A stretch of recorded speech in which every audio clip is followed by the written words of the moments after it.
Well, something has survived, and it's not the blood-sucking lawyer. This is Filmshake, the 90s movies podcast.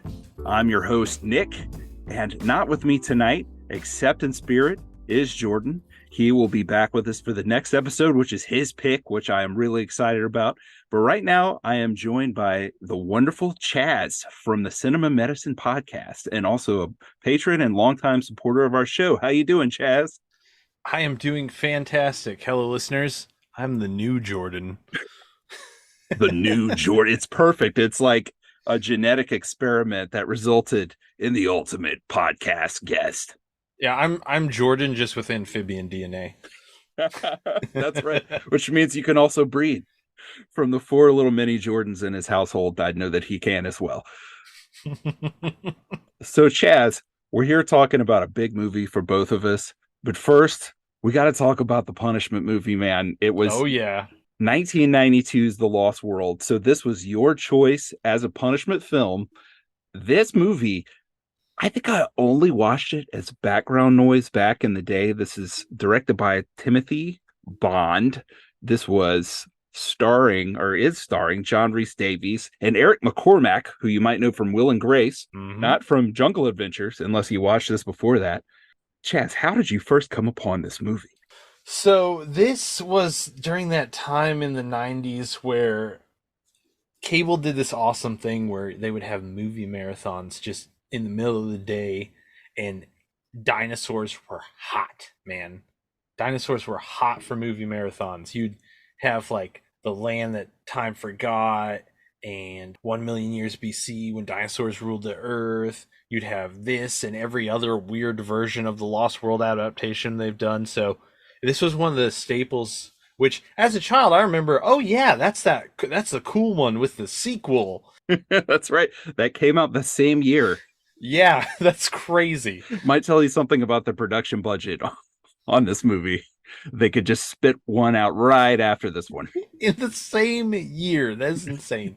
Yeah, so this is an adaptation, a very loose adaptation of the Arthur Conan Doyle novel, The Lost World. When I was a kid, I loved Sherlock Holmes. I read every single one that he wrote, all of them. And whenever I found out he wrote this, I jumped right on top of it because, as we're going to talk about in a minute, I love dinosaurs. So this was the best of both worlds. And we'll talk about how you came upon your love of dinosaurs too after this, but we got to get through a quick recap of The Lost World. Could you punish us with this? You're the Punisher in this case. I just remember having this on as background at some point. I thought this was a little older than it was. So this was kind of after like my really crazy dinosaur phase of youth, but not when I was completely out of it. And I think that I put it on TV while I was doing something else, and I kept waiting for the dinosaurs. When are they going to get here? Because it takes a long time. And then when it comes, it's not that impressive. Oh no. It is not impressive at all. And the story here is pretty simple. John Rhys Davies, who's very gregarious here, as he usually is, as the Professor Challenger. In the book, he's known to come to fisticuffs with people he disagrees with, and they do that here. Oh, yeah. I actually did enjoy the scene where he decks Eric McCormack and then dives and hits him, and they go down the stairs. Tumble all the way down the stairs, right to the feet of a police constable. I was with the movie at this point. I was fine with everything that was happening. But then the long, laborious process for them to get to the actual Lost World in Africa, and then for them to get to the dinosaurs, I wasn't so much with. And then once the dinosaurs come on screen, we're talking rubber feet, rubber heads. It makes you really grateful that Jurassic Park came out the next year. No rubber bodies, though. Right. Okay. Not a single dinosaur body in sight. Just feet, a little bit of tail, and a head. That's all the dinosaurs have. That's it. And the first time they show 2 of them and our party comes across them, which you've got John Rhys Davies and Eric McCormack, and you've got another professor, and then David Warner plays Summerlee. Yes, which listeners might remember him from Star Trek VI, The Undiscovered Country. He was Chancellor Gorkin in that with a lot of makeup on. I really enjoy this actor, and he's just kind of here. He's fine. Yeah. He's fine. And then we have 2 female characters. What did you think about them, Chaz? So Malu, the big, tall, like African guide, I guess she is. She's fine. I like her. She's the love interest for Malone, even though the whole point of this story was he had a fiance that he was trying to impress, but they just cut her from the movie. Gone. Gone. The other lady, character's name is Ginny Nielsen. Yes. She replaces Lord John Roxton, one of the best characters in the book, and I hate it. Right. He was my favorite character in the book, Yeah. so I was pretty miffed. And she's fine. She doesn't really do anything other than be like, hey, it's 1912. Women should be allowed on expeditions, and then has no agency after that at all. I think the main reason she's there is every time Eric McCormack makes sweet eyes at Malu, she looks at them and makes sad eyes because she apparently likes him. Oh, yes. And for the very end of the movie where she wears a dress and everyone faints. They're like, oh my God, this whole time you were beautiful. I can't believe it. You look exactly like you did before. Right. She's basically fully made up in like an archaeologist pantsuit, you know? Yeah. She just puts a dress on. That's all. Oh, I wanted to talk to you about this. Every single one of the costumes looks like it just came out of like plastic packaging and has the fold creases in all of it. Every costume looks like that. Right. The tribesmen in Africa, their traditional like outfits they're wearing, clean. 100% clean.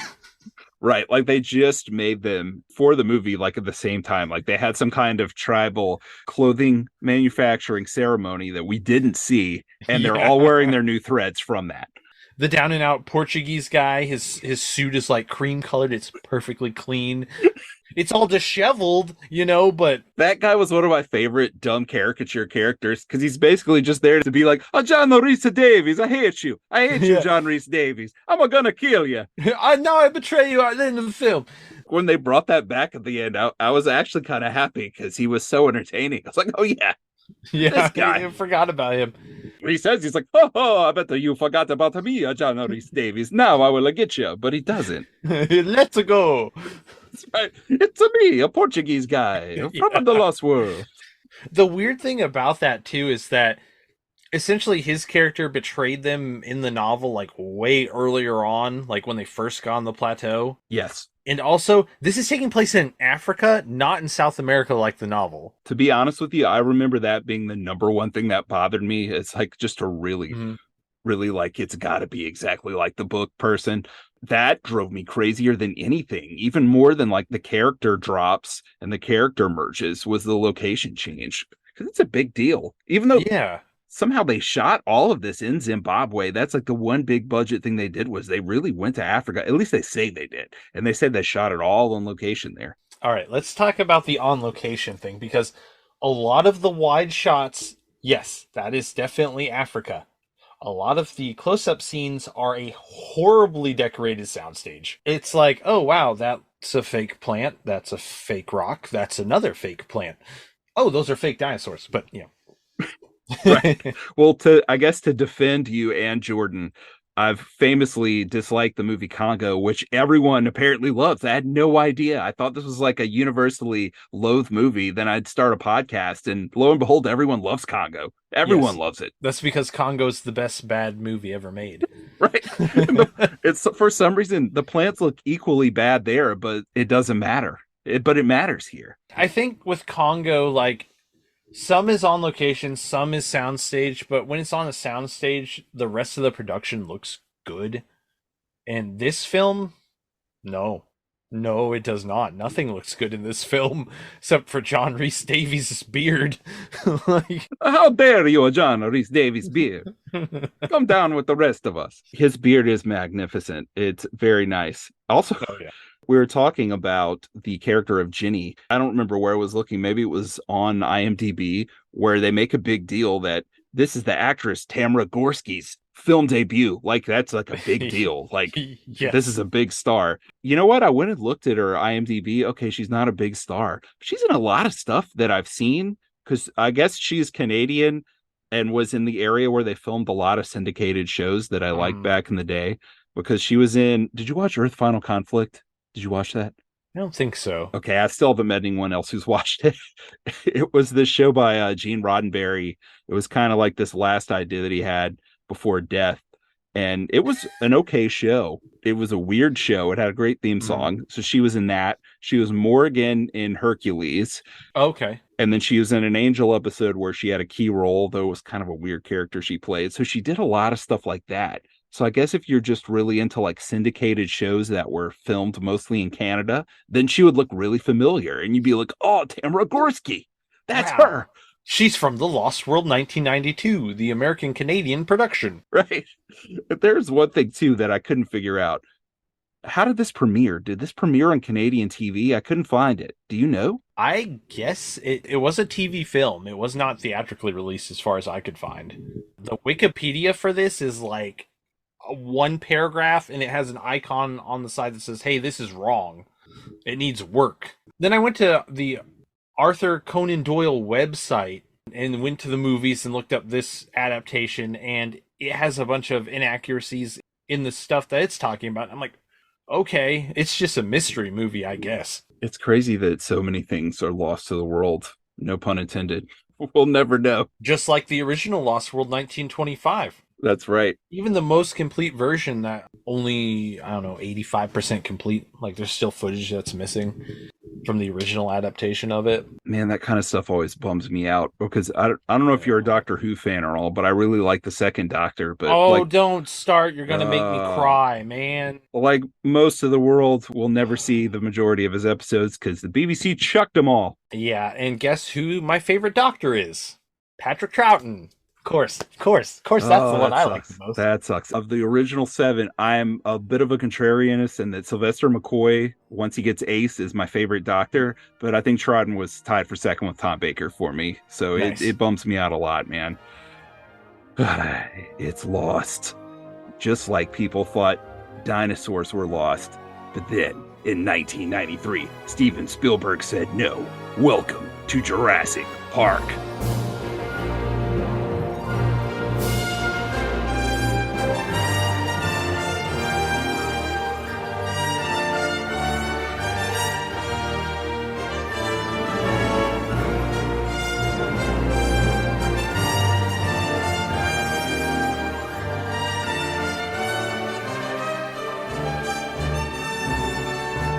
Bum, bum, bum, bum, bum, bum, bum, ba-na-na-na. You know, I'm cranking the music. Every 5 minutes, I'm going to put a music cue into this episode, Chaz. Oh, yeah, you got it, man. John Williams' score is so good. I mean, when has John Williams' score not been good? Good gracious. So, The Fugitive, the soundtrack in that film by James Newton Howard, I love it so much. It's one of my all time favorites. Mm. And it had to compete against Jurassic Park and Schindler's List because Oh, no. if you look at the Oscars that year, which is I was still interested back then before the Saving Private Ryan kerfluffle. If you Mhm. look at the Oscars there, Jurassic Park didn't even get nominated because Schindler's List was the same year, and I think the voters were like, man, we can't do Jurassic Park over Schindler's List. That wouldn't look right." Yeah, yeah. So Schindler's List took the prize there, but man, this is a murderer's row of great scores in 1993. But Chaz, dinosaurs, man.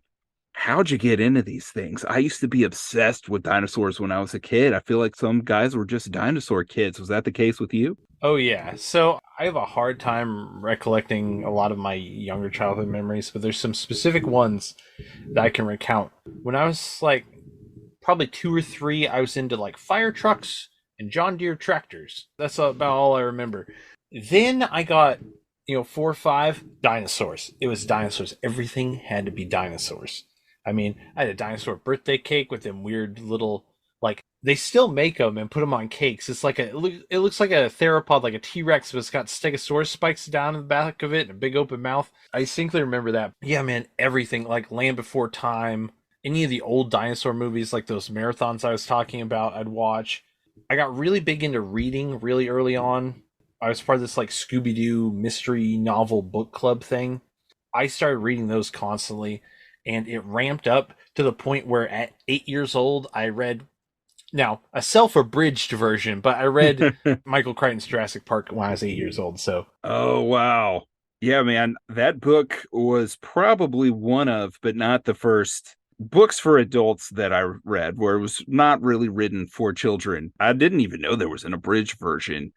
For me, Dinosaurs, I always loved when I was a kid. I don't know how I got into them. They're just cool. They're gigantic prehistoric reptiles with huge teeth and big claws that come in many different shapes and sizes, and some of them could fly. And I just got obsessed with them. And I had all the encyclopedias with their Oh yeah. stats, their weight, their length, their height. I had it all memorized, all their names. And I mean, that faded a little bit as I got older. But Hmm. by the time Jurassic Park came out, I turned 12 that year. And, everyone was going to see it. And I didn't go the first weekend. For some reason, my mom, even though honestly, I can't tell you anytime I've been scared by watching anything. I just, for whatever reason, I don't generally get scared in movies. I love horror movies. They don't really bother me. But my mom was like terrified of me going to this movie, like it was going to scar me for life or something. And I No. was like, but mom, it's dinosaurs. So I've watched all these claymation dinosaur movies growing up. Everything Oh they yeah. had at the library, I checked out. All of them, the dinosaurs look fake. And you just have to play around with it. I mean, you Yep. just have to use your imagination that they don't look fake. And my mom was like, nah, I don't think you should go. You can't go. And then my aunt came over for some reason and she heard that my mom wasn't letting me go. And she said, Annie, if you don't let him go see this movie, he is going to remember that and hold it against you for the rest of your life. It's dinosaurs and this movie is incredible. You got to let him go. So my mom let me go. I went with my cousin Adrian and his dad and a few other people. Man, that was probably the best theater experience I've ever had. It was turned up so loud. So when the T-Rex roared, you could just feel it in your guts. Oh yeah. The guy behind me, as soon as the T-Rex came out, he would, oh yeah, that's my shit. And being a 12-year-old, I was like, oh, cool. This guy behind me is cool. This This movie's dude's awesome. awesome. So that was quite an experience. Did you get to see this in the theater or did you not see this until later? Did not get to see this originally in the theater. I've seen it since then, obviously, because I wouldn't miss a re-release of that. But because I was only like 2 when this movie came out, so I saw The Lost World in theater opening day. Ooh, nice. Really quickly, I'll share experience I had there. The film melted twice. The first time was during the raptor attack. It Oh was no. terrifying. Oh no. They killed the cameraman. I thought a raptor was coming through the screen and I was going to die. Because he would have been like 7, right? Yeah. Oh man.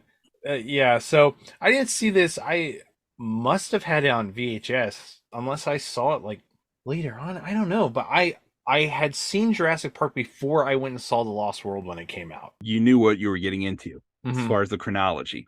Yeah. After I saw the movie, you know how I am. I went and read the book. I read the book so fast. And of course, the thing that always happens to me, it doesn't happen to me anymore, Chaz. I'm over this finally to a degree. But when I read a book and then I watch a movie and the movie is different, the OCD in Oh, me is like, that is incorrect. That is wrong. That is incorrect. And Michael Crichton helped write the screenplay for the movie. And he himself said, I got yes. about 20% of it in there. For a 2-hour movie, that's the best I could do. Yeah. But so much stuff was different. And I hyped the movie up so much, even to my mom, who wasn't going to let me go see the movie. I even hyped it up to her like it's really intense and scary. Mm, I got it on VHS right when it came out. And I watched it with her and my sister at like 4 p.m. with the lights on, the sound not up that loud. And I had just read the book. And it was really disappointing that time. And it bummed me out. And I was kind of off of Jurassic Park for a short period of time. And then something clicked in my head where it was like, you know what? Just remember that first experience you had in the theater. Just remember that the second experience you had was way less than ideal. Just remember that. And mm. eventually it came out on DVD. And since then, this for me is just a core memory. That whole period of time, all the video games, the soundtrack. I listen to the John Williams soundtrack so much. I used to listen to it on the bus on the way home from school in like Nice. ninth grade. And one day in geometry, I was sitting in class and I heard the music from Jurassic Park. And I thought, man, somebody's listening to the Jurassic Park music, I guess like next door or something. Like I can hear it. And all through class, I kept hearing it. And I was like, man, this is so cool. I don't know who's listening to this. And then I realized that it was my Discman and that I had accidentally hit play. Oh no. And it was blasting through my headphones, through my backpack, the whole class. And somehow no one said anything about That's it. And I was awesome. so embarrassed. but I loved it, man. And still to this day, I have a few small issues with the movie overall, but just Mhm. the world of Jurassic Park between all the movies and the book and the Lost World book and all the video games, the aesthetic of this is just like built in to the very fiber of my being. And I feel like I'm looking at a guy now because we're doing this by Zoom with a Jurassic Park hat and a Jurassic Park shirt, drinking out of a Jurassic Park mug, that it's the same with you. Am I right? Oh, 100%. This franchise is has become my entire personality basically since I was a child. Like I'm into pretty much everything. Like if it exists, I enjoy it and I go overboard and go behind the scenes with everything, but Jaws is my favorite movie. Star Wars is like my favorite franchise. Jurassic Park is like my favorite intellectual property. Like Yeah. all of it, the Crichton, the video games, the movies, Camp Cretaceous, a little bit, but just like everything Jurassic Park, all the like spin-off weirdo comics and just everything Jurassic Park has just always been like my like favorite thing. That's awesome. Yeah, and just I don't want to speak for you, but to just give you an idea of what you're getting here, that Jurassic Park Dominion movie that came out last year, which a lot of people really hated. I didn't think it was like the greatest movie, but there are Mhm. so many different kinds of dinosaurs in that movie. I was like, Oh yeah. ah, I like all these dinosaurs, so I'm fine. I flip flopped on Dominion a little bit. I super defended it when it came out because it was just getting bombed reviews. But upon watching it like four times, especially watching the extended edition, which is way better. I don't know. Have you seen the extended I version? still haven't seen it now. Oh, you have to. It re-adds the prologue from the Cretaceous period, even though some of the dinosaurs don't belong there. But whatever.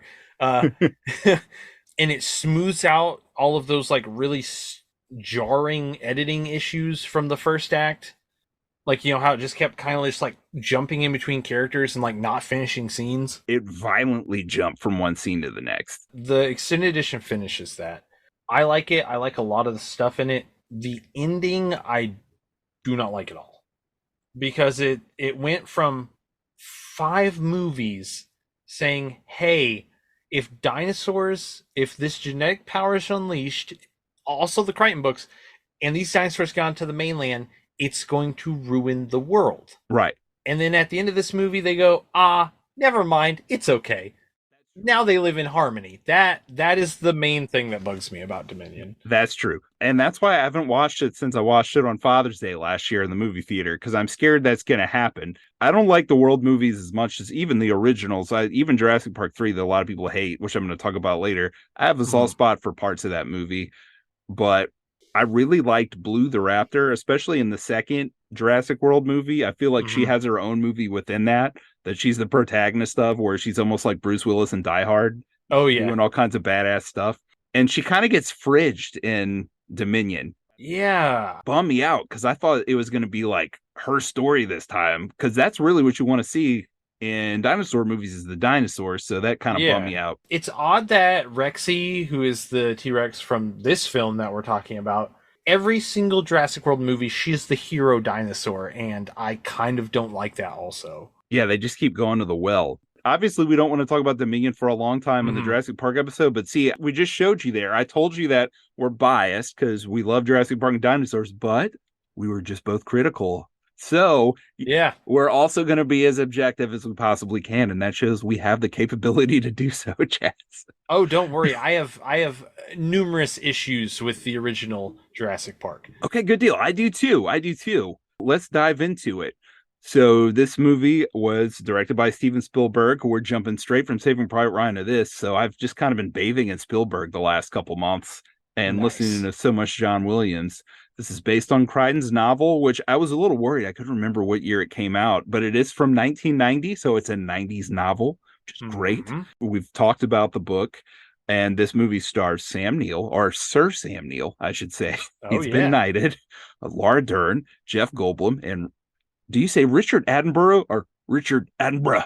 I say Attenborough. I hear people say it in a fancy way that my tongue's just not capable of. Yeah, no, I I can't do don't it. try with the fancy Yeah. pronunciations if I can help it. And then as the kids here, you've got Ariana Richards as Lex and Joseph Mazzello as Tim. This opening scene, it's basically in the book, and I'm sorry, we're probably going to say in the book a few times. I'll try to not do it as much as I'll pretend Jordan is here scolding me because Jordan Yeah. hates when I say in the book for Oh good yeah. reason. This is a movie podcast. But the movie starts off with a raptor attack. We don't really see much of the raptor. We just see some people trying to load something into a cage, and someone gets pulled into it and killed. Now, in the book, you see the aftermath of that at a hospital. Mm. You see a lot of different things. But what do you think about this opening scene, Chaz? It begins the cold opening thing that all of the Jurassic Park and World films do, and they're always fun. It's always just a way to jump in before it kind of slows back down. You get a little something at the beginning, and then it slows back down before you see the dinosaurs later on. And this is great. It introduces Muldoon, played by Bob Peck, in his little shorty shorts, his sling hat, his big old Muldoon knee-high socks. This guy is so cool. He is, and it's like you can't do him justice because if you just think of the how you described him, what he's wearing, anyone would look like a nerd except for Bob Peck. For some reason, he looks so awesome. Well, I'll tell you why. It's those legs. You know they always joke about, oh, that guy skipped leg day. Bob Peck never skipped a leg day in his entire life. Right? He could leg press a T-Rex. Oh yeah, and he's holding Spaz 12 shotgun. He's just looking awesome. Camera pans up from the ground up towards him. Oh man, this scene is just cool. Except for, and I know this is part of the plot, but the loading procedure that they use to move this velociraptor is the stupidest thing I've ever seen in my life. It is logically dumb. I agree. It only makes sense if you want someone to die. Yeah, exactly. They push this cage in. They bring it in on a forklift. They push this cage into the holding pin. Lights change on the holding pin saying that's locked in place. Obviously, they're not very good locks. And they're like, oh, gatekeeper, raise the gate. Joffrey, get up there. So Joffrey Brown climbs up there. Also, the actor's name is Joffrey, which I think is great. That I love when a character's name is the same name as the actor. But this guy climbs up this cage and just starts hand lifting this giant concrete and steel gate. And the raptor runs forward, and boom, this thing gets knocked back and he gets eaten. It's almost like he asked beforehand, hey, what are we transporting? And someone was just like, it's just some chickens, man. Yeah, it's fine. No Don't big worry. deal. You'll get hazard pay. Your widow will get hazard pay. Yes, it turns out.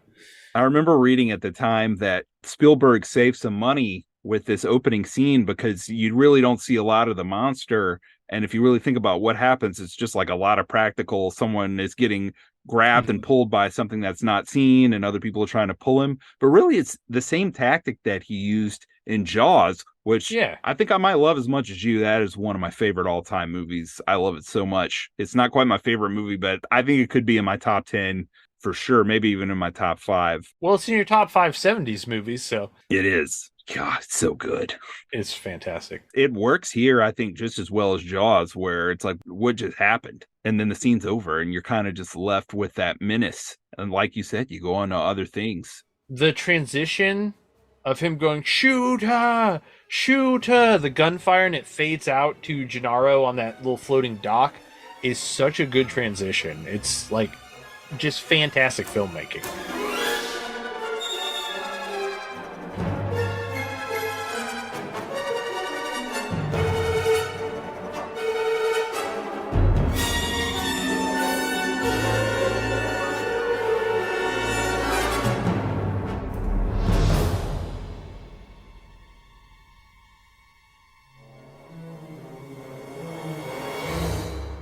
It's something only Spielberg can do. Every year of life, I appreciate it more. I remember again in college, whenever I was getting my film degree, there was kind of like a look down on Spielberg because it's like, well, he's a mainstream filmmaker, kind of snobby thing. The same kind of snobbiness that would be like, well, Michael Crichton writes popular fiction. That'd be like, oh, okay, I guess I have to like something more sophisticated. Or once you get enough distance from that, you realize that was dumb.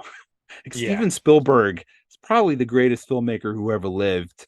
And Michael Crichton writing the stuff that he wrote, nobody could have done that but him. Oh, no. He is a once-in-a-generation talent for what he did on a literary level, as far as making these really advanced scientific concepts understandable for your average person. And the craft here by Spielberg is as top-notch as anything he's done. Like you said, going from shoot her to the more quiet, genteel scene It's Mhm. pretty incredible. And then you get one of my favorite 90s actors. I love this guy when he was in Clear and Present Danger so much. He played a drug lord in that movie, and he hits his henchman who betrayed him with a baseball bat in one of my favorite scenes. It's Miguel Sandoval, except here he's a much more gentle character. Oh yeah. He minds Amber. I forgot to write this down. I can never remember this guy's name. Who plays Gennaro? Okay, so that's Martin Ferrero who Martin plays Ferrero, that's Gennaro. it, yeah. He was in Miami Vice too, and this cracked me up after reading the book and then watching the movie again. In the book, even though he is the lawyer, he Hmm. is jacked. Gennaro is jacked in the He book. Like he's like the punches a most. raptor in the face, man. Yes, and I mean, again, obviously, we always do spoilers on this show, and this movie is Mm. 30 years old, so happy 30th birthday to Jurassic Park. Yeah. He is just the opposite, just a slimy little wormy lawyer who is terrified when the T-Rex gets out. He's the Mhm. first guy to get eaten. He gets eaten while he's on the toilet, which we'll get to that scene. But in the Yeah. book, he survives. He makes it Yeah. to the end because, like you said, he is so buff. He straight up punches a raptor in the face. Yep. He makes it till the end, and then he dies of dysentery off screen in between books and is talked about in the Lost World. It's silly. But the reason why he's like this in the film is because they got rid of the character Ed Regis, who's the PR guy in the novel, and Right. combined him with Gennaro. So he dies in a similar way that Gennaro does in the film and the novel, so that's why. Right. In the novel, there's a young T-Rex that's only like 9 feet tall that eats Mm. him. And Ed Regis is kind of like your typical minor character that Crichton has scorn for, where he's like this publicist where everything that Oh yeah. happens, he's like, oh, we could make a lot of money off of this, or I could spin this into like a great little tale and get some cash off of that and look nice. And then he runs away from the kids and he gets eaten. It's fun. But okay, sorry, Jordan. Sorry, Jordan. We're talking We're about the sorry. movie. I'm the captain now. I'm the new Jordan. Okay, I say you can talk about the no. We'll get back on track, Jordan. I promise.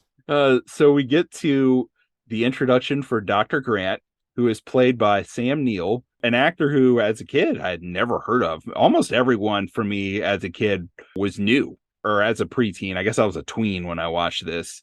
Sam Neill here is Dr. Grant, who again is different from his character in the book. And Mm-hmm. I do have a point to make here. My thought always in the past was the book is always better, except in the case of Jaws, and I love Yeah, Peter Benchley, exactly. but the book Jaws, it's nowhere near as good as No. the movie.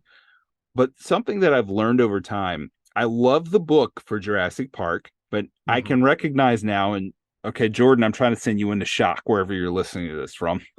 I can see the merits of both now. I see Mm-hmm. things that Mm-hmm. the movie does that's better than the book, and I see things that the book does that's better than the movie. One Yes. thing I think the movie does better, character is not so important to Crichton as No. far as emotional arcs are as it is to Spielberg. So in the book, Alan Grant loves children because Oh they yeah. love dinosaurs. Yep. Really, the only arc that he goes through is he doesn't really pay much attention to the money that's coming to him from Hammond. And in the book, once he realizes what's happening and starts to turn against the park, he's kind of incensed by it. And you kind of just get the feeling like he's very angry about what's happened and he's more alert to that kind of thing. But it's not really Yeah. much of a character arc. In the movie, he hates kids and he undergoes a very strong character arc, which this movie kind of got knocked when it was released that there aren't any strong characters here. But the fact that the movie has stayed so popular for so long and the characters are things that people remember, I'm going to disagree with. And I think Alan Grant here is a great character with a very nice arc. I agree. And the cool thing too about Grant is the film board trail of him is that with the sequels, Jurassic Park 3, he goes through an entirely different character arc, but it's a continuation of his first character arc. Because by Jurassic Park 3, he's jaded. He doesn't like these aren't dinosaurs, these are genetically engineered theme park monsters, all that jazz. So he's such a good character in this franchise that it carries over these story elements. I love the lines too that come from him disliking kids. There's so much good comedy in this. When he scares the kid with the raptor claw, baby smell, all that stuff. It's fantastic. I love Sam Neill and I love him as Dr. Grant. He's great. And again, in the book, he doesn't really have a love interest. Ellie Sattler is just a grad student that he works Yes. with. There's no romantic interest between the two of them. She actually has a No. doctor fiance that gets mentioned, Hmm. but not the case here. They are romantically involved, and Yeah. she likes to mention like kids to him, and he hates Hmm. children, as we've Oh said. yeah. He does not like kids. He's kind of selfish in a way in that he just really cares about his work and living the old ways. I hate computers. He hates computers. He hates kids. And that's it. He gets put through it here to where that's not who he is at the end of the movie. But what did you think about Laura Dern as Ellie Sattler here? She was a lot younger than I thought. You know, when you're 12 and you watch a movie, anyone over the age of 18 might as well be 50 years old. Hmm. Hmm. And I thought she was so old. I didn't realize when they filmed this, she was like 23. Yeah, there's quite an age gap between the two of them, and like recently, I think she went on an interview or something, said that was somewhat inappropriate that they would have a relationship. Which, I mean, you're both adults. Yeah, he's older, but I mean, I don't know. It's for a movie, anyways. It's not like Harrison Ford and Carrie Fisher in real life. You know, like come on. Right. Yeah, they're the same age difference that my grandparents were, Sam Neill and Laura Dern. Oh, nice. I think that she's a perfect Ellie Sattler. Like, I think she's spot on for the description in the book. She can play like a really smart character. I like when she gets angry at Hammond, like she's really good in this film. I have a question for you, though. So I also think she's really good, but is her energy like a little weird? Like her reactions and like things that she does, is it just like a little strange, or is it just me? Like with the dinosaur poop, how she just kind of like wanders off, just like talking to herself, or like when she's looking at that leaf, she's like, "This Ferroformis makes sting for blah blah blah." She's like is in her like own world the entire Yes. film. Yes. Okay, that's what I mean, which I'm fine with. And it definitely works for the movie. It makes her very memorable. Or when she's telling herself to run. Yes, that's what I'm talking about. She goes, Yeah, run, run. run. Yeah. It's Why are you strange, encouraging yourself? Just run. You're in control of your body, right? Ellie. And from all the Blu-ray extras I watched for this movie, I know that Spielberg was letting the actors make a lot of creative choices. He really trusted even the children to do that. So these were choices I think that she probably made herself, and they're weird, but I like them. Yeah, I like him too. Dr. John Hammond, who is their benefactor, he promises them a lot more money if they'll just come to this park that he's worked on.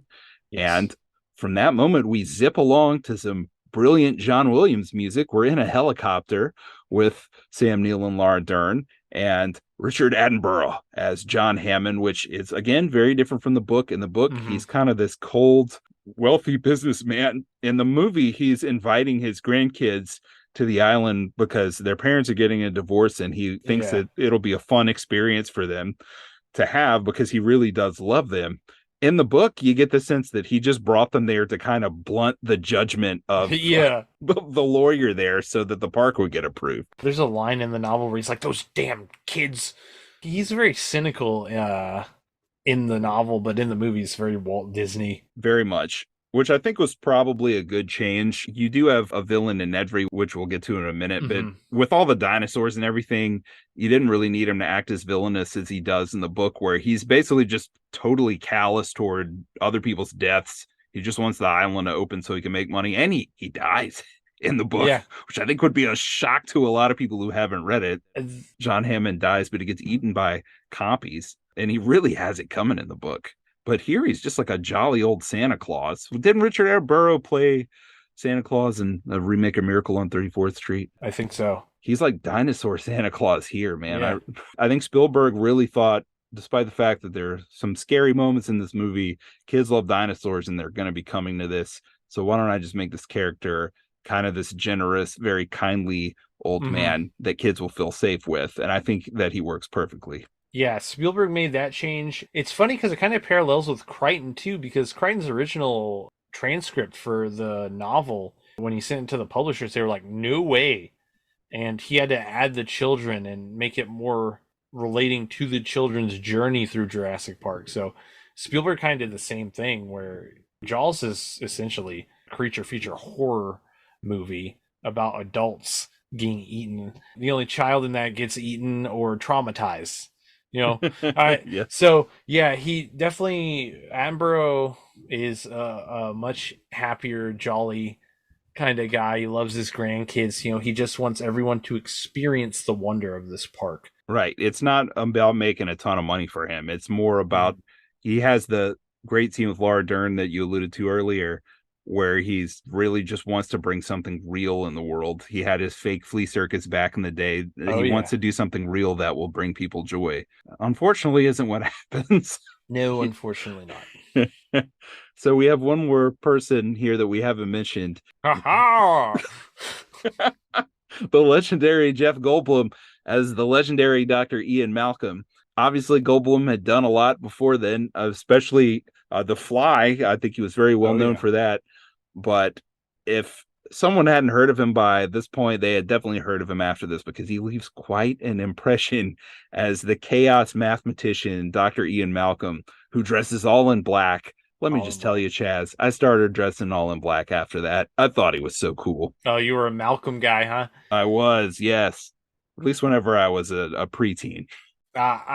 Grant's like me. He's a digger, so I love Malcolm, but I was more a Grant guy. I think I'm more of a Grant guy now too. I Mm. think I grew out of my Malcolm face.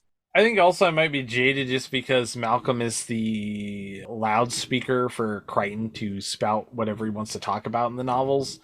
So Malcolm and me's always just been like, "Oh yeah, okay, Michael, yeah, I get it, I understand."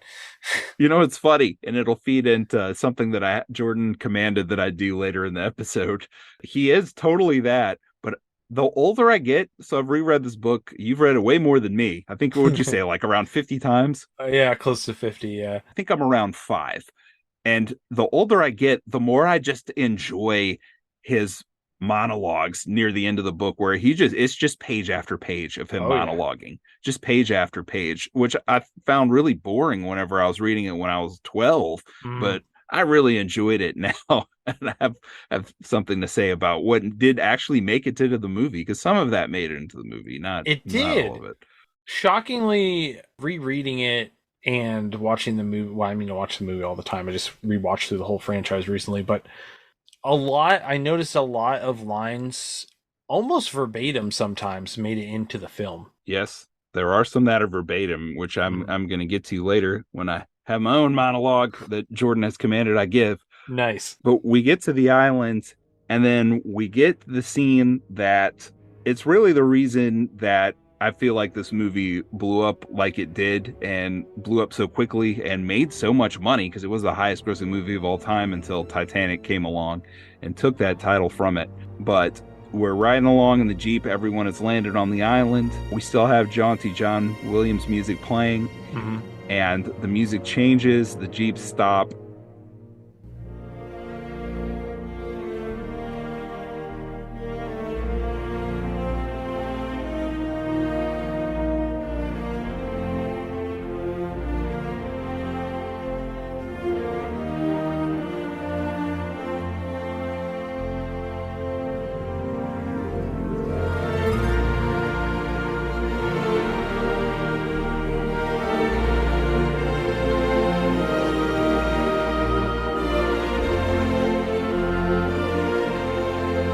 Our characters look off, and there are dinosaurs. There is a brachiosaurus, my favorite change from the book, because I love brachiosauruses way more than brontosauruses, which Oh are yeah. the sauropod in the book. There's a Mm-hmm. gigantic brachiosaurus eating from a very tall tree. John Williams music playing, everyone getting out of the Jeep and staring at it with their jaws wide open. Up until this point in the movies, dinosaurs always look fake. All of a sudden, it looks like there's a real dinosaur on the screen. Yes. How'd you feel about this when you were a kid watching it? Oh man, I was blown away. I have always been one of those like every time I watched a movie, I've always wanted to like play with the toys, like read the books or play the video games or whatever it may be, and just try and feel involved in it. But this man, I could feel the ground shake in my heart when the feet went down. It was incredible, man. I mean, before this we had like Guanji and stuff where like it's stop motion, which is cool. I love it, but this it looked like a real dinosaur. Yes. Incredible, too, that we've come obviously 30 years of CGI technology, that things can be rendered on a much higher level than this. But for some reason, the CGI in this movie just feels so tactile. There's a moment near the end of the scene where they've walked very close to the Brachiosaurus and it's standing up on its hind legs and it reaches up and, like you said, it comes down and slams its feet down. But Mm-hmm. there's a shot that's a low shot where they're looking up at it and you just see Dr. Grant's torso and Ellie's torso as they're looking up.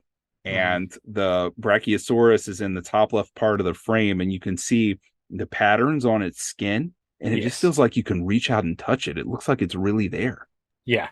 Except now, you might get mad at me for this. There's an issue with the Brachiosaurus CGI that always bothers me watching in high def now. Its feet at certain points don't look like they're touching the ground. It doesn't look like it's actually there in high definition. But the patterning on the skin is amazing. I wish it showed more on the film originally.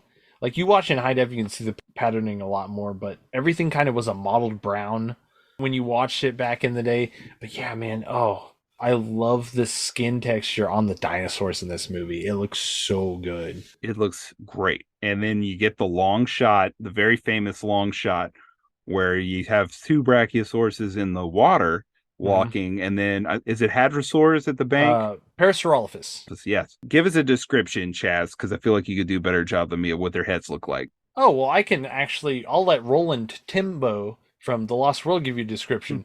The pompadour, the one with the big red horn, Elvis. Yes, there you go. You have the long shot of them drinking with the two Mm-hmm. brachiosauruses in the water, and it just feels so good. And I was thinking about this movie and really the mid 90s cinema.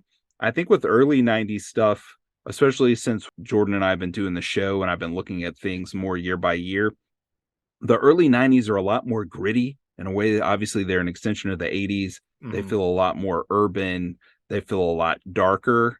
I feel like this is a moment where cinema kind of opened up. And if you look at movies over the next 3 or 4 years, especially going through 1995, I feel like you have a lot Mm-hmm. more sunshine. Oh, yeah. I feel like the films feel a lot brighter. And I feel like this moment, this shot is what blew the doors wide open on that. I think that's the interesting thing about Spielberg is that every time he makes a new movie, it's some new complete innovation or change in style for the trajectory of film in general. Like he's such a touchstone for filmmakers, especially with the box office success he always has had, that stuff like that just changes the course of film history every time he makes a movie. Yeah, I think you're right. And he's such a genius. I was just marveling in the we have a Saving Private Ryan episode that hasn't released as of this recording, but probably will be by the time you're hearing this because it's the episode that precedes this. Mm-hmm. I watched the extras of that and it really just made me appreciate more his genius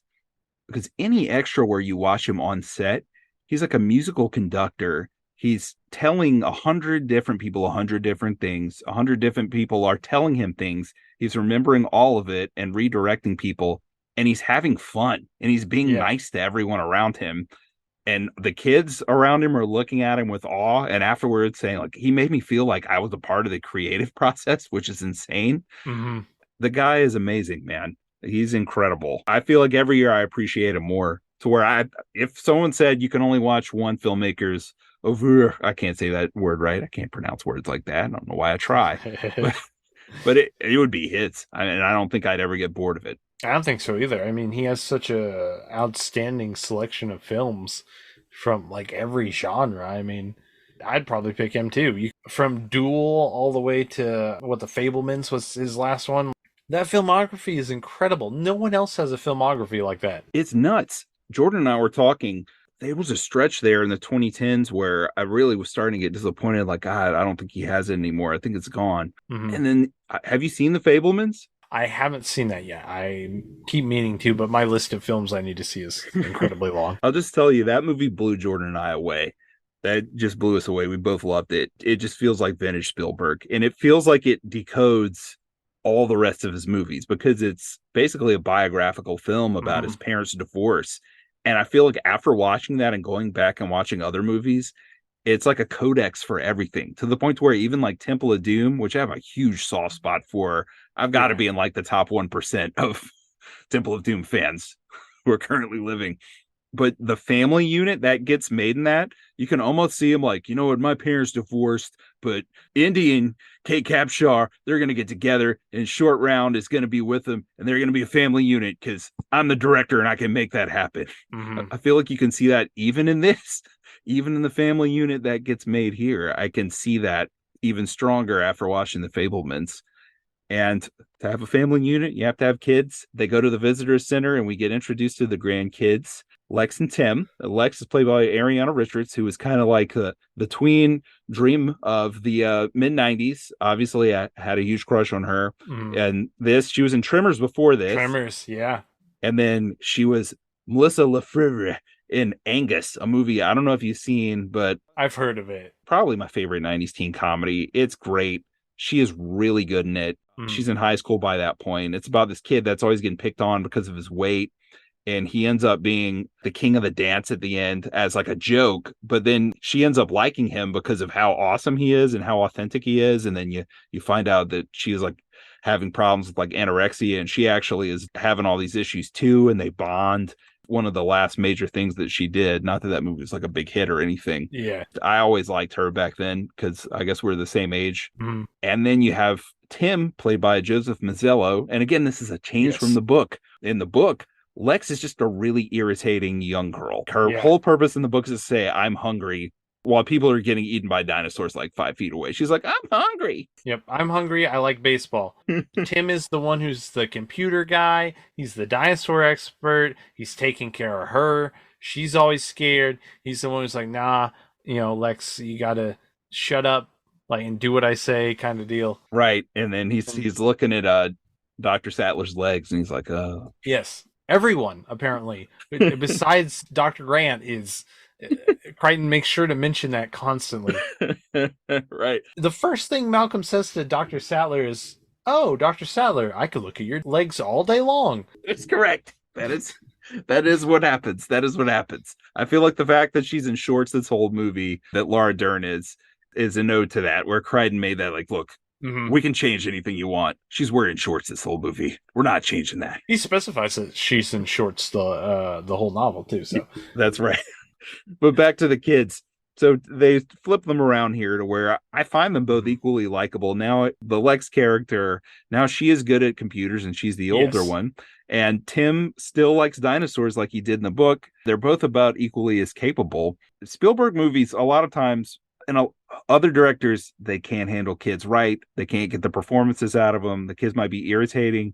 Spielberg is a genius with directing children. If you watch the extras here, the way that he's directing them, again, it's like he's just allowing them to be natural. It's great. I really like both the kids in this movie. How do you feel about them? Please don't tell me you hate them. Oh, no, I love them. I love this entire cast. I don't think there's a single thing I would change about this cast. I really like Joe Mazzello. I don't know if you've seen any of the more recent stuff he's been in. He was in Bohemian Rhapsody. He was in that second, talking about Spielberg and Tom Hanks and Saving Private Ryan. You know how they did the Band of Brothers HBO series? Yes, he was in the Pacific, right? He was in the Pacific, yeah. So I really like him, and I love Ariana Richards. I mean, who doesn't? She's amazing. Tremors, jump on the pogo stick, then to this. She's like the creature feature scream queens, essentially. Did you see that they had Fay Wray from King Kong on set? Yes. During the scenes where she was screaming, like complimenting her scream, which is pretty amazing. I also like Joseph Mazzello. Recently, he was in the show Justified. Oh, yeah, yeah. He played a snake-handling preacher, which is pretty interesting from him. He should have stayed away from the reptiles. Not something he has a lot of luck with. No, yeah, don't mess with those. We get to see how the dinosaurs are made, which is kind of out of the book for the most part. A lot of this stuff is fairly close.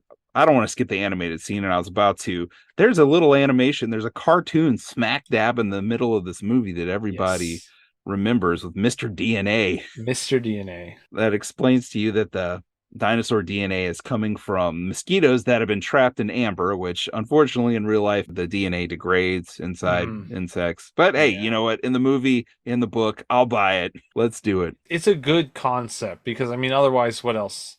You can't get it from the bones they've turned to stone. They've calcified and turned into fossils. So that's pretty much like your only option because there aren't living dinosaurs anymore. So I think it's a good way to proposition dinosaurs being cloned. Yes. Crichton and in the film, they go into how they complete these incomplete DNA strands. They fill in the code. It's full of holes. That's where our geneticists take over. Thinking machines, supercomputers, and virtual reality displays help us break down the strand in minutes. And I love this scene too, this little like carousel of progress. And you get to see this animation, and you get to see the laboratories and stuff. It's really cool. I love all the set design in this film. The like 90s set design, the stone building with all the thatch straw roof on it, and just I could talk about this film and everything about this film forever. So I don't want to keep rambling on because we got to get through this whole thing, but I love this scene, man. Yeah, I love all this stuff, man. Again, it just fits into the world that the movie creates. Again, that it gets extrapolated. You play the video games, and some of them you can go in the visitor center. You can even go on the computers in the visitor center. It just feels like all the world building that's done here is so great. But also, this is when things start going off the rails, because whenever they look and they see the dinosaur egg hatching, they just bust out of the ride that they're on. They just push the thing off and run into the laboratory. And Dr. Hammond's like, great. It's already off the rails. You can't do that. Can they do that? And they just do it. And then you get the baby raptor busting out of the egg, some incredible animatronics, some kind of creepy music from John Williams. Like, this is kind of unnatural, is what I get from the music here. Yeah. The introduction of Henry Wu, played by B.D. Wong. Right, who's in this movie for 2 minutes. 2 minutes. Has a much larger part in the novel, and also dies in the novel. It's eviscerated in the novel. Yeah. Which I thought was pretty funny because when they were making 2015's Jurassic World, they're like, oh yeah, Henry Wu's back. There's so much more of him in the novel. Bring him back because there's so much more of him in the novel. And they're right. But he also dies in the novel. So I thought that was pretty funny that they kept saying that. Right. I love in the novel, there's a through line that Hammond is just really cheap. And basically, Wu is like this GA that he got, where he's like, you can do this. And he just keeps pushing him. Yeah. Then you get B.D. Wong, who goes on to do a lot of stuff after this. And he's so memorable in these 2 minutes. But yeah, it's 2 minutes and he's gone. But I mean, good for him, right? If it hadn't been 2 minutes and he stuck around, he would have died, like in the book. Yeah, I guess so. He was on the marquee even for this film. Like That's he was right. like his name was up there with everybody else's, and he's got 2 minutes screen time. And we move on from the lab. Beatty's gone forever for the rest of this movie. We can assume that he got on the ship that left because of the approaching storm. And the kids and Malcolm and Ellie and Grant, they go on the tour to see the dinosaurs. And they don't see any dinosaurs to start off with. The tour's kind of a dud. They go to the raptor pin, the raptor holding pin, right before the tour. I skipped that part, Chaz. I'm sorry. Before they get in the cars, they do go to the raptor holding pin. This is before they go eat and argue, and Hammond's like, none of you get it. You're not understanding the wonder of this place. The Chilean sea bass, and the only one I've got on my side is the blood-sucking lawyer. Right. Yes, Gennaro here is just seeing dollar signs when he sees the dinosaurs. But we do get the scene at the raptor pin. Again, this is much different from the book, where there are more raptors, and then we find out way more raptors because they've been breeding and they have nests down on the south part of the island, which is awesome.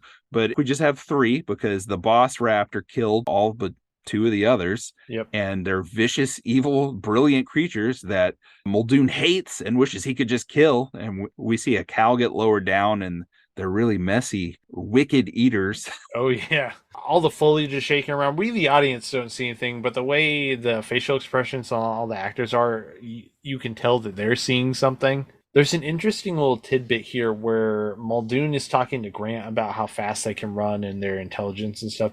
Hammond's talking to Ellie and Malcolm. He's talking about how they had to move them to this holding pen from their actual enclosure, and that they're going to put like viewing area underneath, like glass viewing area underneath the holding pin so that guests can see the raptors in there. Yes. But you can't really hear it. You have to turn on like subtitles and like turn up the audio files to be able to hear it. But yeah, it's actual dialogue in the movie that they're going to put windows under the holding pin. Chaz. Have you played the Super Nintendo Jurassic Park game? Not in a very long time. Okay, so this game some of the best music in a 16-bit game. Love it. It's not the movie music, but it's great. It's by Ocean Software, who did the game. The graphics are Mhm. great. The gameplay, it's a little frustrating because it's basically a game that could take you an entire day to get through, but you can't save it. There's no way to continue the game. There's no passwords, Oh yeah. and you have to collect eggs as you're going along too. So if you miss an egg, as that's what happened to me the first time, I played the game all day, couldn't find the last egg. My mom said, look, it's got to go off, you've been playing all day.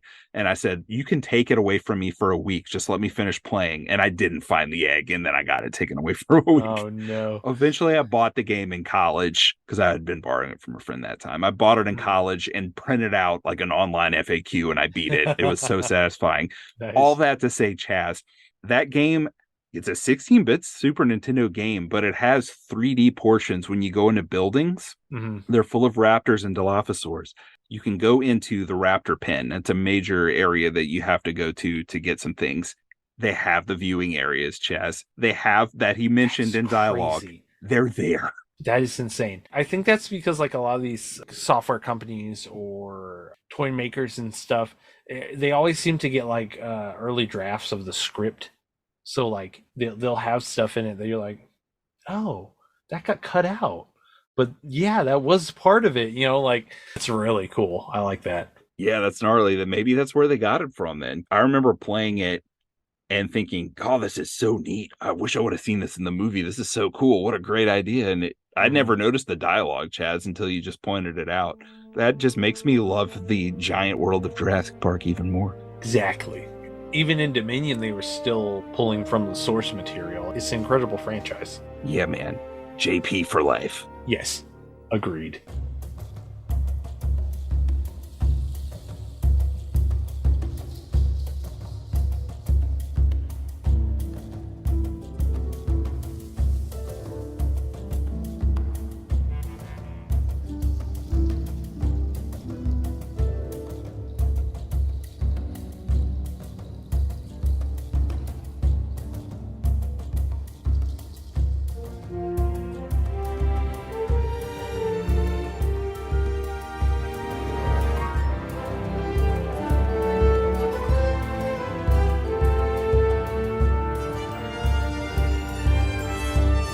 So we go on this tour. We enter the gates of the park. We don't see any dinosaurs. Things aren't going that well. We get to the T-Rex cage. They put out a goat. T-Rex doesn't show itself. And eventually they see a sick Triceratops off the road. It was a Stegosaurus in the book. It's a Triceratops here because Yep. Spielberg, that was his favorite dinosaur when he was a kid, was Triceratops. So he had to get him in the movie. I think they were my favorite too when I was a kid. I just loved those Hmm. three horns. And it's sick, and we get a full animatronic dinosaur. This is really the first time we get real up close. In the movie theater, you're watching this, it looks like there's a real sick Triceratops laying on the ground. It's breathing. You can see it respirating, and its eyes dilate. Like it's really good. Stan Winston. Yes, is this the first time we mentioned his name? We haven't even talked about him yet at all. So Stan Winston, brilliant. This guy is a special effects guru. Rattling off the things that he's done would take forever, but basically, if you saw some creature feature effect that you liked in the 70s, 80s, or 90s, Stan Winston probably did it. All the robotic Terminator was him. Yep. You like the gross looking monsters in the thing? That was him. Mm-hmm. All that awesome, yucky stuff. Predator, you like that? That was him. Edward Scissorhands, that was him. Terminator 2, that was him. And Jurassic Park here, he's just working out of his mind. And I guess we have to talk about the special effects in a little more detail. They were going to do stop motion. They had Phil Tippett here to do stop Mm-hmm. motion animation. And then the idea came across, maybe we could do a little bit of this in CGI. And basically, they kept finding, whoa, we could make this look even better and better, to where Phil Tippett got really depressed. Thought, Yeah. great, now I'm a dinosaur. They don't need stop motion anymore. But he still ended up contributing a lot to the film as far as animatics. Yep. And you get this conglomeration where basically, if you're seeing a full dinosaur in motion running around in a long shot, it's probably CGI. If it's up close or you're not seeing the full body, it's probably animatronic. But unlike Mm-hmm. 1992's The Lost World, it all looks great. It looks fantastic. The interesting thing too is that, well, one, Phil Tippett realized this and quickly started working with CGI. himself in his own productions. But one of the interesting things about this is that ILM pretty much pioneered all of the CGI for this.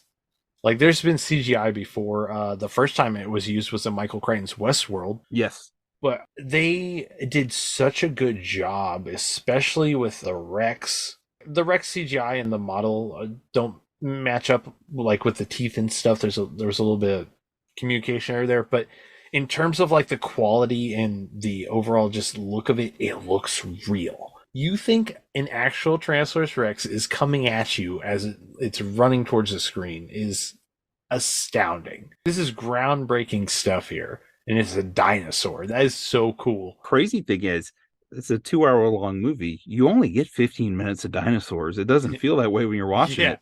But I want to say you get 9 minutes of animatronics and 6 minutes of CGI. Mm. But it's Spielberg, and he picks his moments to where it feels like you're seeing a lot more than that. But they're not really seeing any dinosaurs on this tour besides this Triceratops. Ellie Sattler decides to stay with Dr. Harding, who has a lot more to do in the book here. He's just really saying, oh, okay. Oh, yeah. Maybe they ate some berries or something. Okay. Yeah, yeah. Which we never solved. The mystery is never solved in the movie. It's brought up and never solved. Right. It's solved in the novel, but not.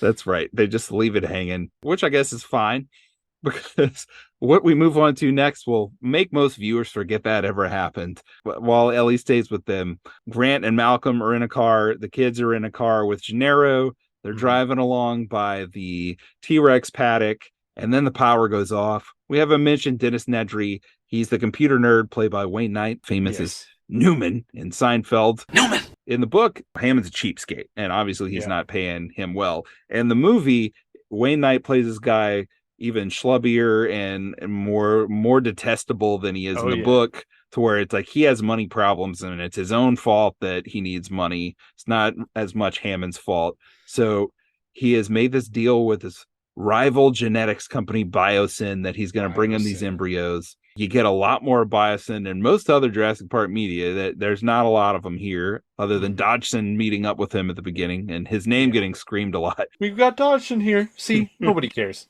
Yes, and I guess no one cared enough to where he never makes another appearance in the movie. Nope. But Wayne Knight, Nedry, has turned off the security measures. He's stolen a bunch of dino DNA, and he's trying to bring it to the boat in this famous Barbasol can, the most famous shaving cream can in all of cinema. So the power goes out, and you have this storm converging. Everyone gets stuck right in front of the T-Rex paddock. The T-Rex quickly realizes, hey, this electric fence is not so electric anymore. It eats the goat, spits its leg on the top of the kid's car, and all hell breaks loose. And the most memorable scene I've ever seen in a theater, it's just all out chaos. It's this T-Rex wrecks the cars, no pun intended. Chaz, this is my favorite scene in the movie. It's always stuck with me. How do you feel about all this? It starts with the rumble. Maybe it's the power trying to come back on. There's this ripple in this little glass of water on the dash, which they actually achieved by hitting a certain tune with a guitar. That's right. They said the hardest special effect of the film was them figuring out how to do that. Yeah. So, I mean, you get this suspenseful buildup. Tim has on the night vision goggles, so everything is green. He sees the Rex claw like pull down off the fence, realizes isn't electrified. There's that awesome, just one of the best sound effects ever of the cables snapping. And this Rex steps out in between the two Ford Explorers and roars. My God, cinema. Yes, this movie won 3 Academy Awards, and if it hadn't won the Best Sound Award, I would have quit watching them then instead of in 1999, because the sound in this movie is iconic as anything. The way that they got the roar, they're using lion roar, crocodile roar, a baby elephant noises that you would never think, let's get a baby elephant making a trumpeting noise to make a T-Rex roar, but it's terrifying coming out of a T-Rex. The stomps, like you said, whenever he flips the car and bites the tire, that is my favorite sound effect in any movie. It's such a great little detail. It's really good. But something Spielberg does here, which I think is brilliant, and for some reason this always affects me a lot of movies, even when I was one. You get this from the perspective of the kids more than anything. The kids are in the car that gets trashed and attacked. thinking about kids being in peril like that in a movie now, I don't even know if it would happen. These kids are getting crushed into the mud, they're getting cut up, they're Oh screaming, yeah. they're terrified. It's a really horrific scene where it seems like the kids might just get eaten. I didn't, when I watched this when I was 12, I thought, hey, I think these kids are about to die. Yeah. It's very suspenseful. I mean, Gennaro gets eaten. Malcolm tries to be the hero, which Jeff Goldblum's idea, which is fine. But he gets flung. Gennaro gets eaten. Timmy's trapped in the car with his legs stuck. He's like, maybe he'll even drown in the mud. You don't know what's going on. Lex is screaming, and then that Rex is right there. Oh, it's right there. Grant covers her mouth, and that Rex it exhales, and his hat flies off from the air, exiting the nose of this T Rex. Goosebumps. Like, that thing could just chomp them right then and there. And they were, I think, legitimately terrified of the animatronics because it was a T-Rex sized animatronic that looked and sounded like a T-Rex. That went haywire sometimes. Right, because they got it all wet. Spielberg said, "Oh, we got to make it rain now," which he Yeah. was not originally what he was going to do, and he just sprung that on everyone. And then it's going to rain in the scene now. Let's Mm-hmm. get this robot all wet. That didn't work out so great. Something in this moment that I appreciate more now talked about Grant as a character in his arc in the film. We find out that Malcolm has a bunch of kids. He loves kids, and Mm-hmm. he's always looking for the future ex Mrs. Malcolm. Ex We Mrs. find out, Malcolm. Oh yeah, 5 of them. right? And he's flirting with Ellie right in front of Grant and asking if she's available. It's ridiculous. But we know Grant this whole time since the kids have got on the island. It's like someone who hates insects having a cockroach crawl up their arm. Mm-hmm. He does not want to be near them. He can't stand them. But when the kids are in danger, who's the first person to step out of the car and put his life on the line? It's Grant. Mm-hmm. Seems like the kids are about to die. All of a sudden, you hear, "Hey, Grant's standing out there with a road flare in his hand." It's extremely heroic. I find it a lot more moving now, thinking about his arc, where he literally hates children. And here he Yeah. is, all of a sudden, just his impulse is not to run like Gennaro because Gennaro's like the bad dad, right? He's like, "Forget you Mm-hmm. kids." He immediately runs and sits on the toilet and hides Yep. from them. But Grant is the hero here. And like you said, Malcolm, he was originally supposed to run away too, but that's not what Jeff Goldblum wanted to do. And it's No. fine. Yeah. It's fine. He did say that he loved kids. So it would make sense then for his character to try to help the kids. Yeah. But he doesn't know about dinosaurs like Grant, so Grant knows I got to stay still, which maybe is not scientifically accurate to what we know now. I think T-Rex Yeah. had very good vision, but in the logic of the movie, they can't see if you don't move. And he yells at Malcolm, "Don't move, just throw the flare." But Malcolm runs. Yeah. Yeah. It gets tossed. He gets tore up from the floor up. In the book, he dies. Well, if he gets resurrected in the Lost World book, but he Dies. dies eventually from his injuries here. He doesn't die in the movie, though he does get injured where he can't walk, and for some reason he can't button his shirt anymore from this Yeah. point. This entire thing has just happened for a sexy pose. That's all it is. Spielberg and the extras is talking about how the character he originally wanted him to be like a nerd that was really scared of what was going on, and then Jeff Goldblum just showed up to the set looking like a Greek god. Yep. It's like, well, that's out the window now. We're not going to do that with your character anymore. No one will believe it. Now we have Jeff Goldblum. So if Jeff Goldblum's in a movie, you have Jeff Goldblum in a movie. You don't have a character anymore. Jordan has a huge man crush on Goldblum in this film for some reason. That shot where I think Spielberg maybe did too, because you get a shot later on where the camera kind of zooms out from his chest when he's Yeah. laying all seductively. It's amazing. But here he gets injured. He's out of the film for a while, and Grant and Lex are not really fine. They're going to be traumatized for the rest of their life. But they do get away from the T-Rex. But poor Timmy, just like in the book, gets thrown into a tree in the car. You get the big action scene where the T-Rex leaves them alone for a little while, but Tim has to get out of the car, Yep. and then he has to get down the tree before the car crushes him. Pretty thrilling scene. It's a great way to do some practical effects and have some tension and action without having to put dinosaurs into the scene. Yes. Plus, you have John Williams scoring it, so. Man, it's good right then too. It's real good right then. And then Tim is saved, and we have now Grant is stuck in the middle of the park with two children, his worst nightmare, and Ellie. is back at the visitor center, and she goes Yes. and she finds Malcolm with who goes with her? Muldoon. Yes, of course. How could I forget? I want to put the poor vet Harding back into the movie because he's in a lot of these moments, but he's not.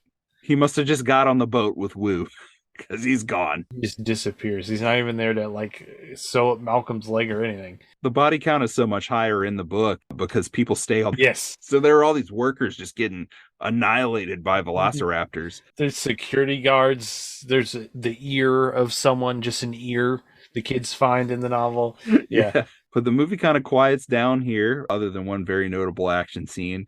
You have the quiet scene where Ellie is talking to Hammond and he's telling the story about his flea circus. Petticoat Lane. And then she gets kind of frustrated with him because she's like, people are dying in this situation. Mm-hmm. You're missing what's important here. And then we have Lex and Tim and Grant getting up in a tree, magical moment where they see the Brachiosauruses. Again, you get this stunning long shot with stunning John Williams music where they look and see the Brachiosauruses all poking their heads up. That might be my favorite shot in the movie now that I think about it. It's a really good shot. It's beautiful. I like that scene. I like that Grant is bonding with the kids and they see these dinosaurs and he's like, oh, I'll stay up all night and protect you kids. And Tim's telling jokes and he thinks it's funny. And you get to see this character growth in this moment. Right. Because the kids kind of nuzzle into him. And Grant at the beginning of the movie would have basically thrown his body out of the tree to get away. Yes, yeah. And now he just kind of allows it. He's become this father figure.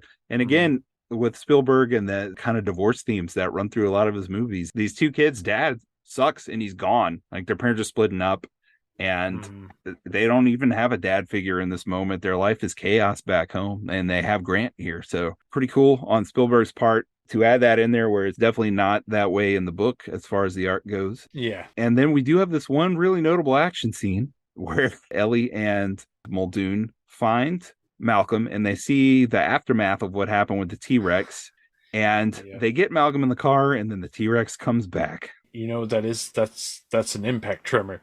We gotta go now. Come on, we gotta go now. Must go faster. Yes, there's so many iconic moments here in a scene that wasn't even supposed to happen. They were just supposed to drive away because they hear the T-Rex, but Spielberg said, no, we need an action scene here. We need to have the T-Rex running at the car in full motion.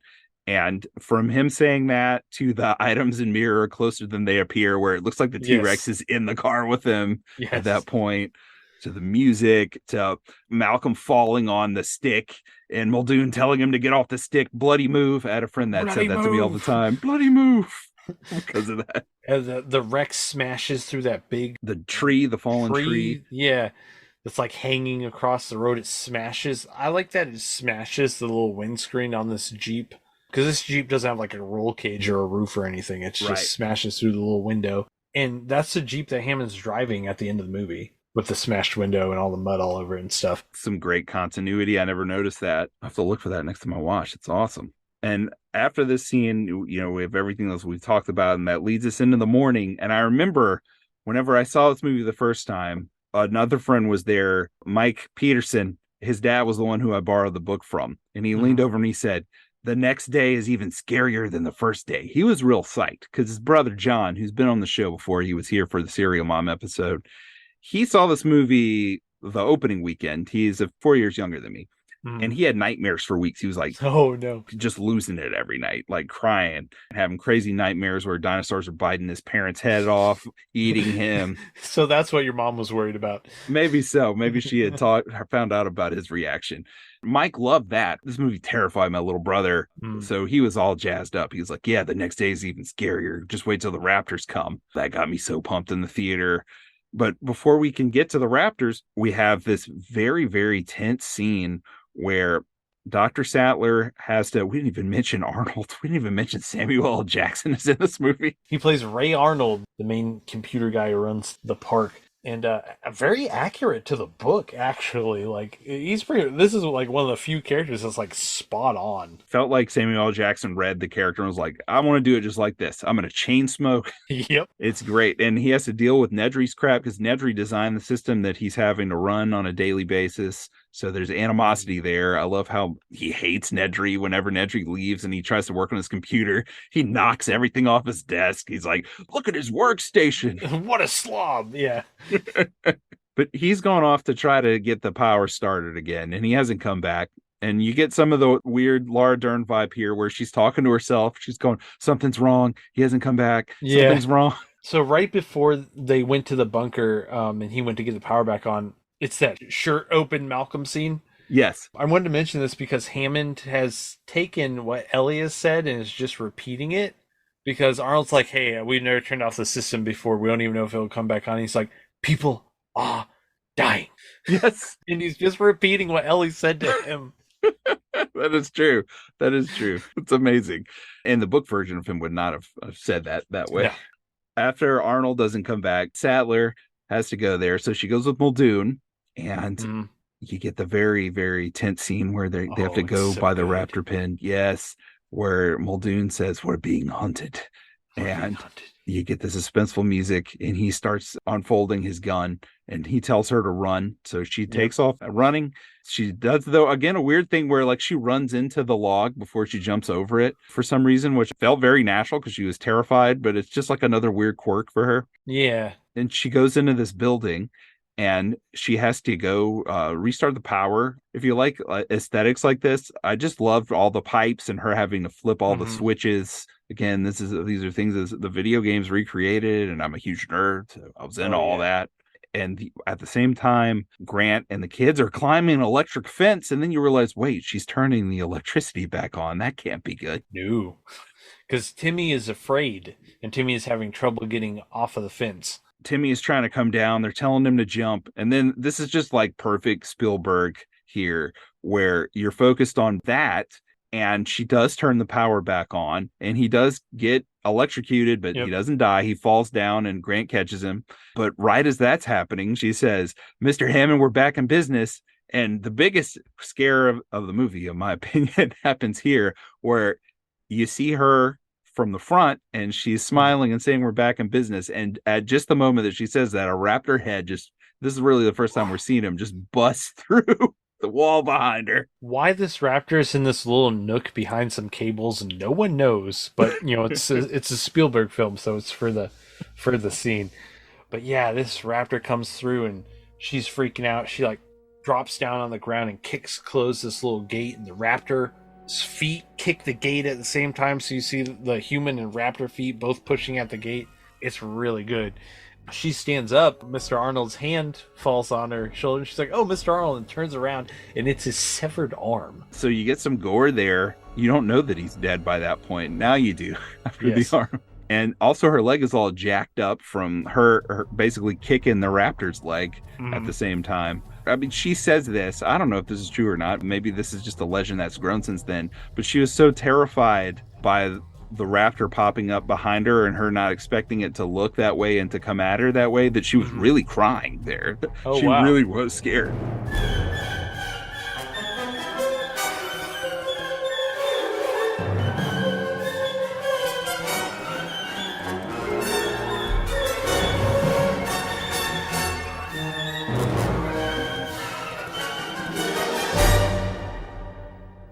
That's awesome. I had a few tidbits I wanted to share about this scene too. So there was originally a leg prop also.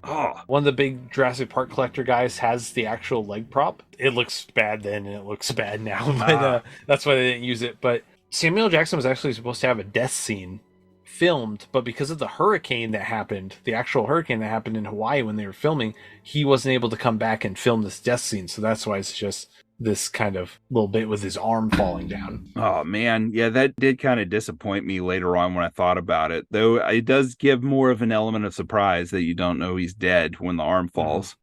And the arm does look kind of fake in 4K, but whatever, I'll give it a pass. I think it's pretty good still. It's all right. It'll pass as the arm. Nothing looks as good as the one guy's leg and jaws, though. Yeah. The red Robo guy, his leg gets bitten off and it falls. Every time I look at that, I'm like, this close to the screen, like, how is that not just a real leg? Did Spielberg chop off someone's leg? Yeah, right? Like, what's going on? Also, from Jaws, Ben Gardner's head. Oh, with the eyeball. Yes. God, that looked good too. Man, Yeah. I love Spielberg. Spielberg. He's so good. Yes. And then we get the famous run, run moment where she Run, gets out of run. there and she runs and does this weird, like, kind of grunt jump. Yeah, wraps her legs around Grant. It's kind of weird. The funny thing is, my dad always kept being like, "What's going on with her?" Like, was I'm like, "Yeah, I know. Just shh." I'm trying to see the dinosaurs, Dad, but she is kind of weird in this film. Something going on with her. I don't know.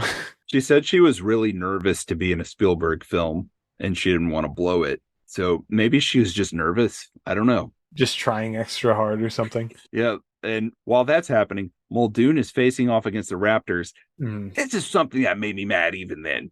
Okay. As someone who grew up hunting and using firearms, when I saw that he had a gun, I thought, all right, well, he's going to at least take one of them out because he's like this world famous hunter, right? Yeah. And in the books, boy, does he take some dinosaurs out. Yeah. And even Grant, he takes some raptors out because there's so many. There aren't just three. But Yeah. here, he just gets fooled by the raptors trap because they're geniuses, right? They trick him and he gets like a shot off, maybe. Does he get a shot off? I don't even know if he gets a shot off. No. He might shoot one into the air. Yeah. The audio, he's screaming, so, it might be mixed into the audio, but I don't think he does. One thing that always miffed me about these first Jurassic Park movies is they can never kill a dinosaur. No. They just can't. They can't do it. I don't know why. I guess that was like a Spielberg rule. Like, we're not going to cause any violence to these animals with weapons. Yeah, like The Lost World, it's a ton of mercenaries. They all have like AK-47s and fully automatic guns, and they're shooting them in the movie and never kill anything. If you shoot a dinosaur with a big gun, it should hurt it. But none of the dinosaurs here are in any danger of that, ever. No. And also, he should know better. He's this big game hunter. He's hunted everything that could hunt you back, or whatever he says. And this man's looking at the one straight ahead. He knows they're pack hunters. He may not know that they attack from the sides, but he knows that they're pack hunters. So he should be aware that there's two other raptors somewhere. He turns into a dum-dum here. He's like Nedry, as described by Hammond. He gets butterfingers. Yeah, butterfingers. So the big one, I mean, we assume it's the big one. You can never really tell, but comes out of the fronds next to him, and the line, "Clever girl," and he gets eaten. His screaming is awesome, by the way. It is. Like, this scene is really cool, but wow. I was disappointed in his skills there, but the raptor jumping in the air and then clamping down on his head looks amazing. Yeah. The shot of the other raptor just being a creep and watching while a snake slithers by, yeah. It all looks awesome. And then the clever girl line that he says is so iconic. There's a math rock band called Clever Girl that has one album. They came out with one legendary math rock album called No Drum and Bass in the Jazz Room. I really love that album. But this is a very iconic line and a scene where really Muldoon is pathetic. Yeah, book Muldoon and movie Muldoon are not the same. They are not the same person. No, as awesome as he looks. Yeah, he looks awesome. Bob Peck is cool, but just they're not the same. Book Muldoon is essentially Roland Timbo in The Lost World. Rest in peace, Pete Postlethwaite. I know. And Bob Peck. They're both Bob Peck, yeah. Yeah, it's unfortunate. So we move on to the kids who Grant has left behind in the visitor center thinking they're going to be safe. Again, you get multiple iconic Spielberg shots here. You have Lex holding the green Jello, which Ariana Richards later painted because she paints now. Yes. Which is pretty cool. Where she's holding it and her hands start shaking because there's a raptor outside the window, and it's this beautiful like painted glass window that has dinosaurs on it, and there's a painting of a raptor, and the outline of the raptor, a real raptor, appears behind it. Lines up with the painting, yeah. God, so satisfying on a visual level. So good. Well, now you have this action scene where, again, Spielberg knows if I give you the perspective of the children, it's going to be even scarier and you're going to be more invested, and it would be even better. And this was, again, a choice by him. If instead of having a jungle scene where they're chased by raptors, let's put it in familiar territory where he called it like kitchen iconography, like things that you would see in your house, because he thought that would make it more relatable and more terrifying. You now have these two children being hunted by these two very smart, very deadly, much larger than them dinosaurs. This kitchen scene, again, it's another scene with a lot of iconic imagery. The crazy noises the raptors are making. Where the Rex breakout is yours. I think the kitchen scene might be my favorite scene just because Crichton had this in his book to an extent. Spielberg definitely expanded it. It's incredible. I mean, These raptors, their breath fogs up the little glass window on the door, and it's funny too because it's Grant right before this is like talking to Ellie, and it's like, well, one is trapped unless they learn how to open doors, and lo and behold, here comes this raptor opening the kitchen door. Hard cut to the door being opened by a very real looking raptor hand with very creepy Yes. John Williams music because he goes all out on the terror factor with their music. Oh It's just yeah. very Oh, dissonant, creepy strings. any of the raptor stuff has fantastic score to it. So yeah, they're hiding, and Tim's like, "Oh, it's a velociraptor." Like, he's the dinosaur. He's got dinosaurs on the brain. He's the man. They're crawling all over the place. These raptors are like hunting them like up and down each row of tables and stoves and stuff. And I really like the part where Lex gets into like this little cabinet with like a roll down door, Mm-hmm. and she can't close it, and the raptor sees her and charges, but then it smashes into the stove and it's her reflection. Yes, he fooled me in the theater. I thought she was dead. I thought, oh well, Oh yeah. Lex is dead. It's just him now. He got me. But no, that was some very clever filmmaking on his part. Tim is hiding somewhere else and drops a spoon, like a ladle falls off of a little rack. The other raptors after him, and they manage to get this raptor, the one that's not knocked out, to chase them into the freezer. And I love this part because Timmy's, he's limping. He's got bandana wrapped around his hands where the burns was because he was all electrified. And Spielberg does a shot where it's down low on his feet as he slides across the ice that's melting because the power's been out in this freezer. Mm-hmm. And the raptor slides past him and tumbles over, and he kind of grabs like a rack and spins around. Man, I love that part. It's so kinetic, man. And then Ariana Richards, The scream in the run. Yeah. his direction to her was scare us. We want to be scared of you when you're running at the camera. So I think she did a great job there. They locked the raptor up. Hey, that's straight from the book. Even the point of like the latch where it's like, God, you got to put the latch in to the freezer door so you can't get out. And then we have really the climax of the film where Grant and Sattler meet up with the kids. They're trying to turn the security systems back on. They have to communicate with the mainland, right? Because this is where the helicopters get called. This scene, it's one that's kind of goofy to me. Anytime a kid's like, I can work computers, I can fix everything. Yeah, I know this is a Unix system. She's like clicking around. Computer scenes always made me roll my eyes back then because I was a pretty big computer kid in the early 90s. So I was like, well, what is she doing? What is this? No system actually looked like that, but it looks cool. I like it. It does look cool. I love all the boxes. It's very satisfying when she's clicking in the little boxes. Grant is trying to hold the door. Sattler's trying to hold the door. The Raptors are trying to get in. They're opening the door. Lex gets the security systems on. They're able to lock it. And then they're like, oh, wait, it's going to come through the glass. You get, again, some great Spielberg where Hammond is listening on the phone as this is happening in a room that his grandchildren are in. So he is freaking out. He screams because he is. Yeah, it's so good. And you hear from Grant's side, they're coming through the window. And again, the gun gets fired, but nothing happens. Okay. This has bothered me since day one. It drives me insane. He fires this gun 4 times. You hear audibly 4 shots. There's 2 shells on the ground. A 3rd shell is stovepipe jammed in the extractor on the gun. And there's 3 tiny little holes in the glass. This is a shotgun. Right. Which one was fired 4 times. There's only 3 holes. And they're just little tiny holes in the glass. That might just me being kind of a little bit of a gun nerd. But it's always bothered me because it's like there's some continuity errors here in this scene that don't really line up. When I was watching it then, it bothered me on multiple levels because, first of all, I was thinking you didn't do any damage to them and you shot 4 times. Like, they're big raptors. You should be able to hit them even if you don't use guns much.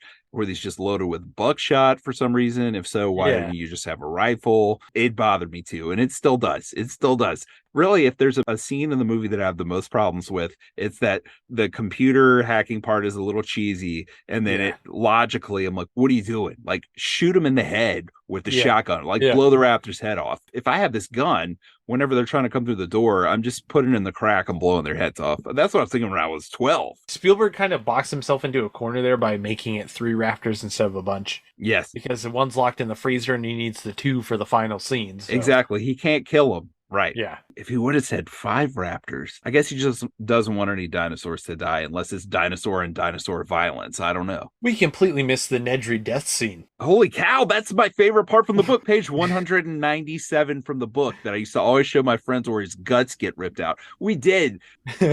Wayne Knight gets killed by a Dilophosaurus, which is a completely fictional thing on Crichton's part that a Dilophosaurus can spit.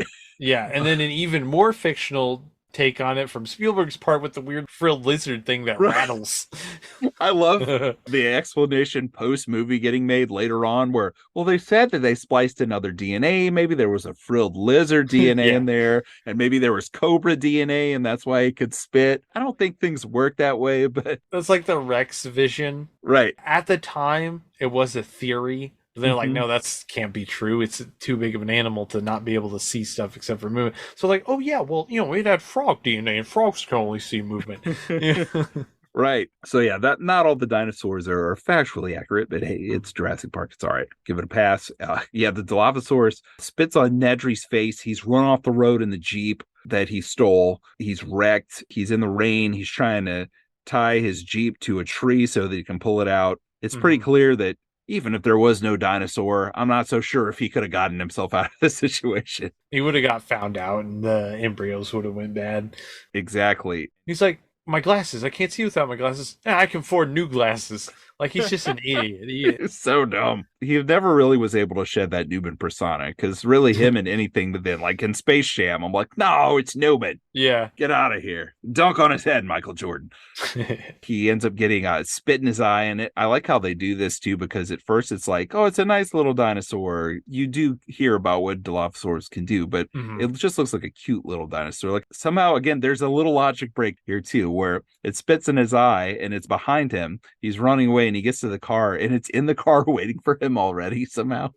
Get teleported to the car. There's a thought that maybe it's another Dilophosaur because there's supposed to be multiples of them. Right, true. One way I thought you could explain is that he kind of bumps his head after he's been blinded, and we don't know how long he's laid on the ground for. Yeah. But it is weird that it didn't just eat him there. It went into the car instead. It's just more Spielberg, Right. It does look really cool. Yeah, it's through the fogged up windows of the Jeep, and it's awesome. His scream is great. A lot of good screams in this movie, actually. I think he casted the movie on screams. Fast forward back to where we were. But wait, the can. Sequel bait. Right. All the mud falling on it. I remember that was all the talk after. What's going to happen with it being buried under the mud? And I remember getting like violent playground arguments where I was like, the embryos are going to go bad. It's only good for 36 hours. Yeah. It doesn't matter what happens. And they're like, no, someone else might have found them and then they'll use them in the next movie. Yeah. And I was like, well, all the dinosaurs on the island are still alive, but except for the velociraptors at the end of the movie. Well, one of the raptors is still alive. Jurassic Park, the game, the Telltale game, does that whole scenario where somebody goes to try and get the Barbasol can.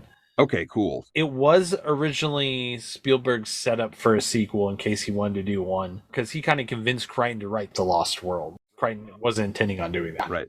All right. So yeah, fast forward back to the end of the movie. The raptors have chased Grant and Ellie up to the ceiling with the children. They're crawling on ceiling tiles. You get the raptor jumping up, knocking the tile out, and Lex falling down. That great shot there. Lex's stunt double. Lex's stunt double with yes, Ariana Richards' face digitally placed there, which looks pretty good for 1993. It was a pretty good shot. They get out of there, get out into the visitor center lobby. I mean, again, the production design, once you see this lobby once, it's seared in your mind forever. Yeah. You have the dinosaur bones hanging from the ceiling with when dinosaurs ruled the earth banner hanging there. They jump on the bones. The raptors jump on the bones. This was supposed to be the ending where the raptors get gored on the bones, which is not very satisfying. Skeletons break. They all fall to the ground. They get cornered. Here you have the final moment of Grant's growth, which I've only noticed recently here, where at the beginning he's like, I don't care about kids. I just care about my research. And here he makes a shield so that it's both raptors on either side. He buffs up and puts his hands out, and Ellie and the two kids get behind him like he is our protector. And it's like the full completion of his arc, which is, I think, pretty brilliant by Spielberg. It looks like there's no way out. And then we get the Deus Ex Rex. Yeah, Who bust in? the theme song starts playing and just an incredible actually dinosaur fight scene which we hadn't had in this film. That was a staple of classic dinosaur movies. Right. Even Yeah. when they were trying to eat people, there was always at least one dinosaur fight scene. So it's really cool because the Rex just grabs one raptor and it's just like, you're dead, brah. Yep. And the other one jumps on her and jumps on Rexy and scars her up, and the scars carry on to Jurassic World. She has them in Jurassic World, those raptor scars. Yeah, that raptor messed her up. The way she dispatches this one by grabbing its tail and then just slinging it into the Rex skeleton, and then she roars. When dinosaurs rule the earth, Bandler falls down while she's roaring. I mean, has there ever been a better moment in cinema? Really, honestly, has there? Because I mean, for a one-shot scene of her roaring and the banner falling and the John Williams score playing, I mean, it's hard to top that. I agree. The genius of Spielberg that he just saw that in his head because he storyboarded all of this beforehand. Oh yeah, He talks about the idea coming to him, thinking of the irony of the sign falling down, saying that as the T-Rex is roaring into the air when the two raptors are dead, which whenever the raptor's about to jump and kill them, which I thought was going to happen in the theater before the T-Rex comes, the way it rolls its eyes back and throws its head back, it looks so evil, man. It's like a little demon. It's like a little demonic creature from hell in that moment. I'd say Jaws is a perfect film. Jurassic Park is almost there. Like there's a couple little things, but it's almost there. It's so good. It's another tour de force from Spielberg. And I mean, the ending of this film, after the Rex comes in, it's roaring, they all run out. They jump into the little gas powered Jeep, and after careful consideration, I've decided not to endorse your park. And Hammond says, so have I. And they drive to the helicopter, and the helicopter takes off, and Grant's got his arm around the kids. The kids are sleeping, and Ellie smiles at him, and he smiles back, and he looks out, and it's just this beautiful scene of pelicans flying over the water and this John Williams score just swelling. And, my podcast is about mental health and how movies have helped people get through hard times and some of their favorite movies. And the endorphin high I get off of this movie is like nothing else by the time it's over. It feels so good there at the end. The font that they made for the movie, the Jurassic Park font that comes on the screen that has like the orange and yellow tinted letters, it's like pure dopamine. It's really hard not to watch the full credits for this movie and just listen to the score, because even the score at the end credits kind of tell a story to where if you listen all the way through, they have a very kind of ominous, dark tone at the end, which I love. Yeah, man. What would your score for this movie be? Unlike some people, I'm not going to say who, I do out of 5 stars, like the Letterboxd rating. Like Jordan does. Yeah, like Jordan does, a more sensible person who likes Congo. I gave it 5 stars out of 5. Gotcha.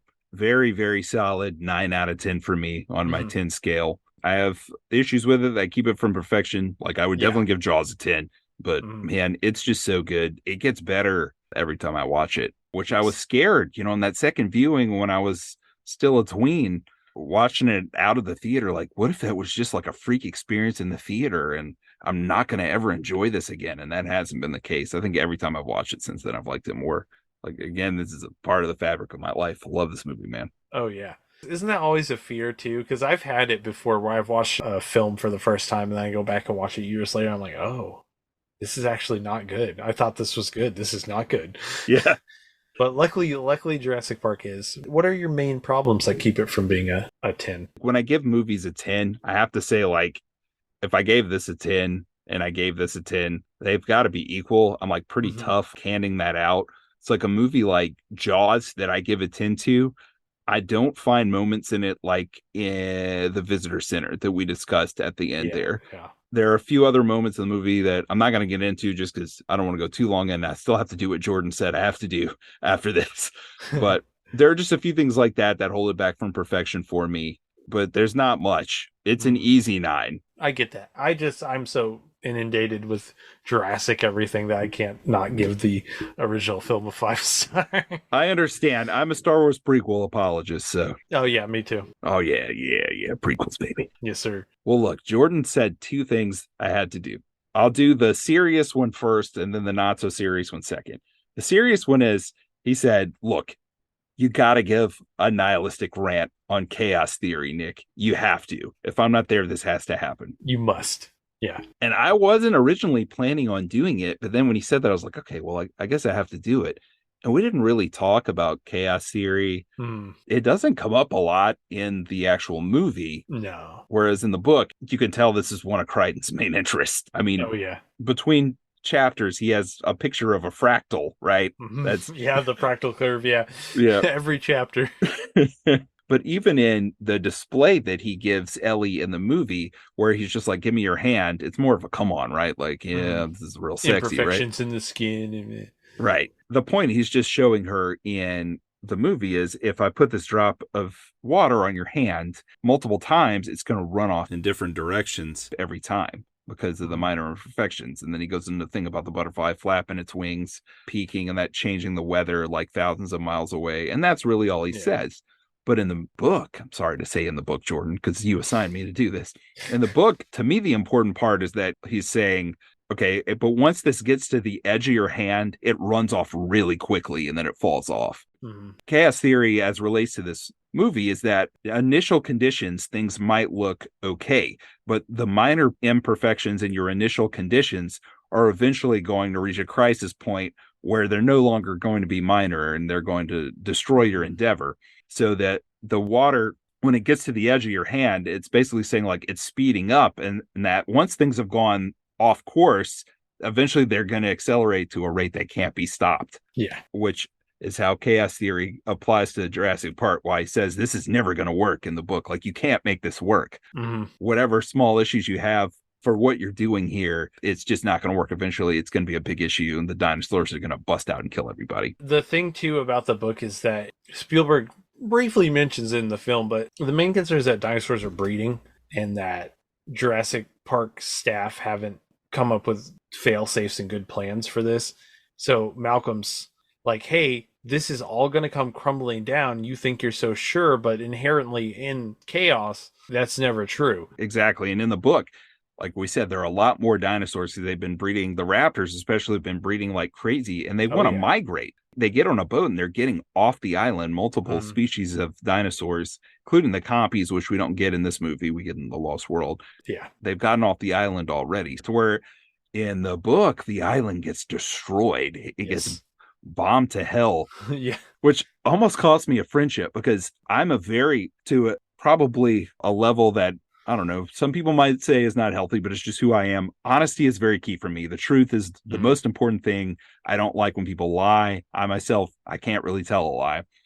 One of my best friends gave a book report on Jurassic Park in the 8th grade. And at the end, he said, and then they got in the helicopter and flew away and left the dinosaurs.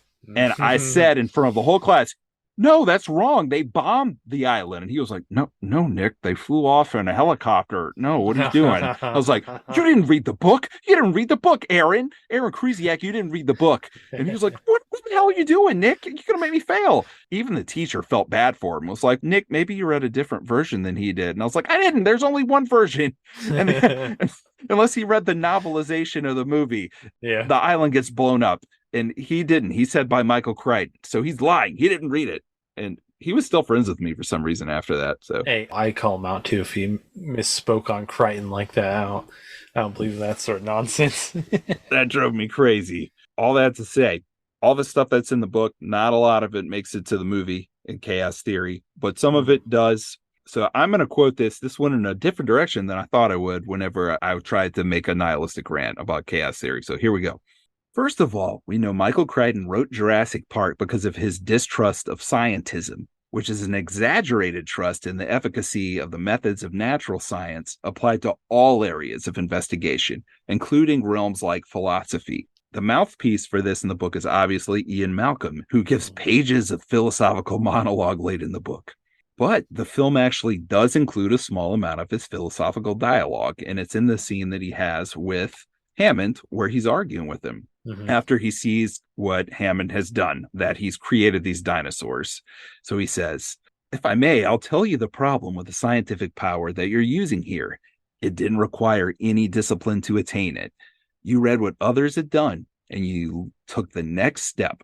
You didn't earn the knowledge for yourselves, so you don't take any responsibility for it. You stood on the shoulders of geniuses to accomplish something as fast as you could, And before you even knew what you had, you patented it and packaged it, and you slapped it on a plastic lunchbox, and now you're selling it. And then Hammond says, I don't think you're giving us due credit. Our scientists have done things which nobody's ever done before.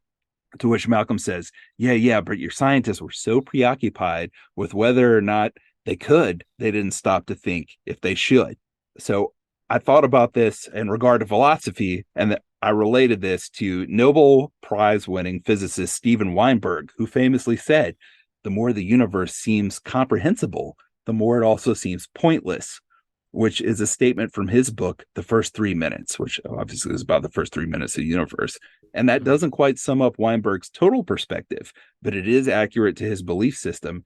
And it's often used as an example that the final conclusion of scientific discovery is nihilism. Because basically what you're saying is the more that you discover, the more that you learn, the more everything just seems pointless. Like there's no meaning in anything. So later on in Malcolm's rant, because he's not done, he has more to say. And again, some of this is from the book. He states, what's so great about discovery? It's a violent, penetrative act that scars what it explores. What you call discovery, I call the rape of the natural world. Mm-hmm. On a moralistic level, then, one can apply Dr. Malcolm's latter statement to apply to Weinberg's, meaning that an overly cold and analytical perspective on the universe and the human life within, due to the advances in scientific discovery, can be violently destructive on a moral level, nihilistic to the extreme. And thus it is quite important to understand that the previous conclusions of past philosophers and religious moralists were hard won and should not so promptly be discarded for the philosophy du jour.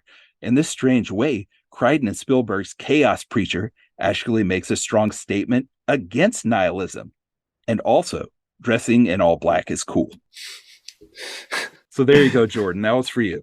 Oh, and for the listeners, because your nihilistic rants are always fantastic. Oh, thank you. I appreciate that. They give me so much joy. So much joy. Conversely, Jordan also said I had to do this. So for some reason, he started texting me like crazy the other day. And he said, what if Jurassic Park characters were in Star Wars? I don't know why he did that. Okay. So he texts me the picture of Goldblum with his shirt all, off, where he's in the sexy pose. And he said, what if Goldblum was Han? I mean, he basically is.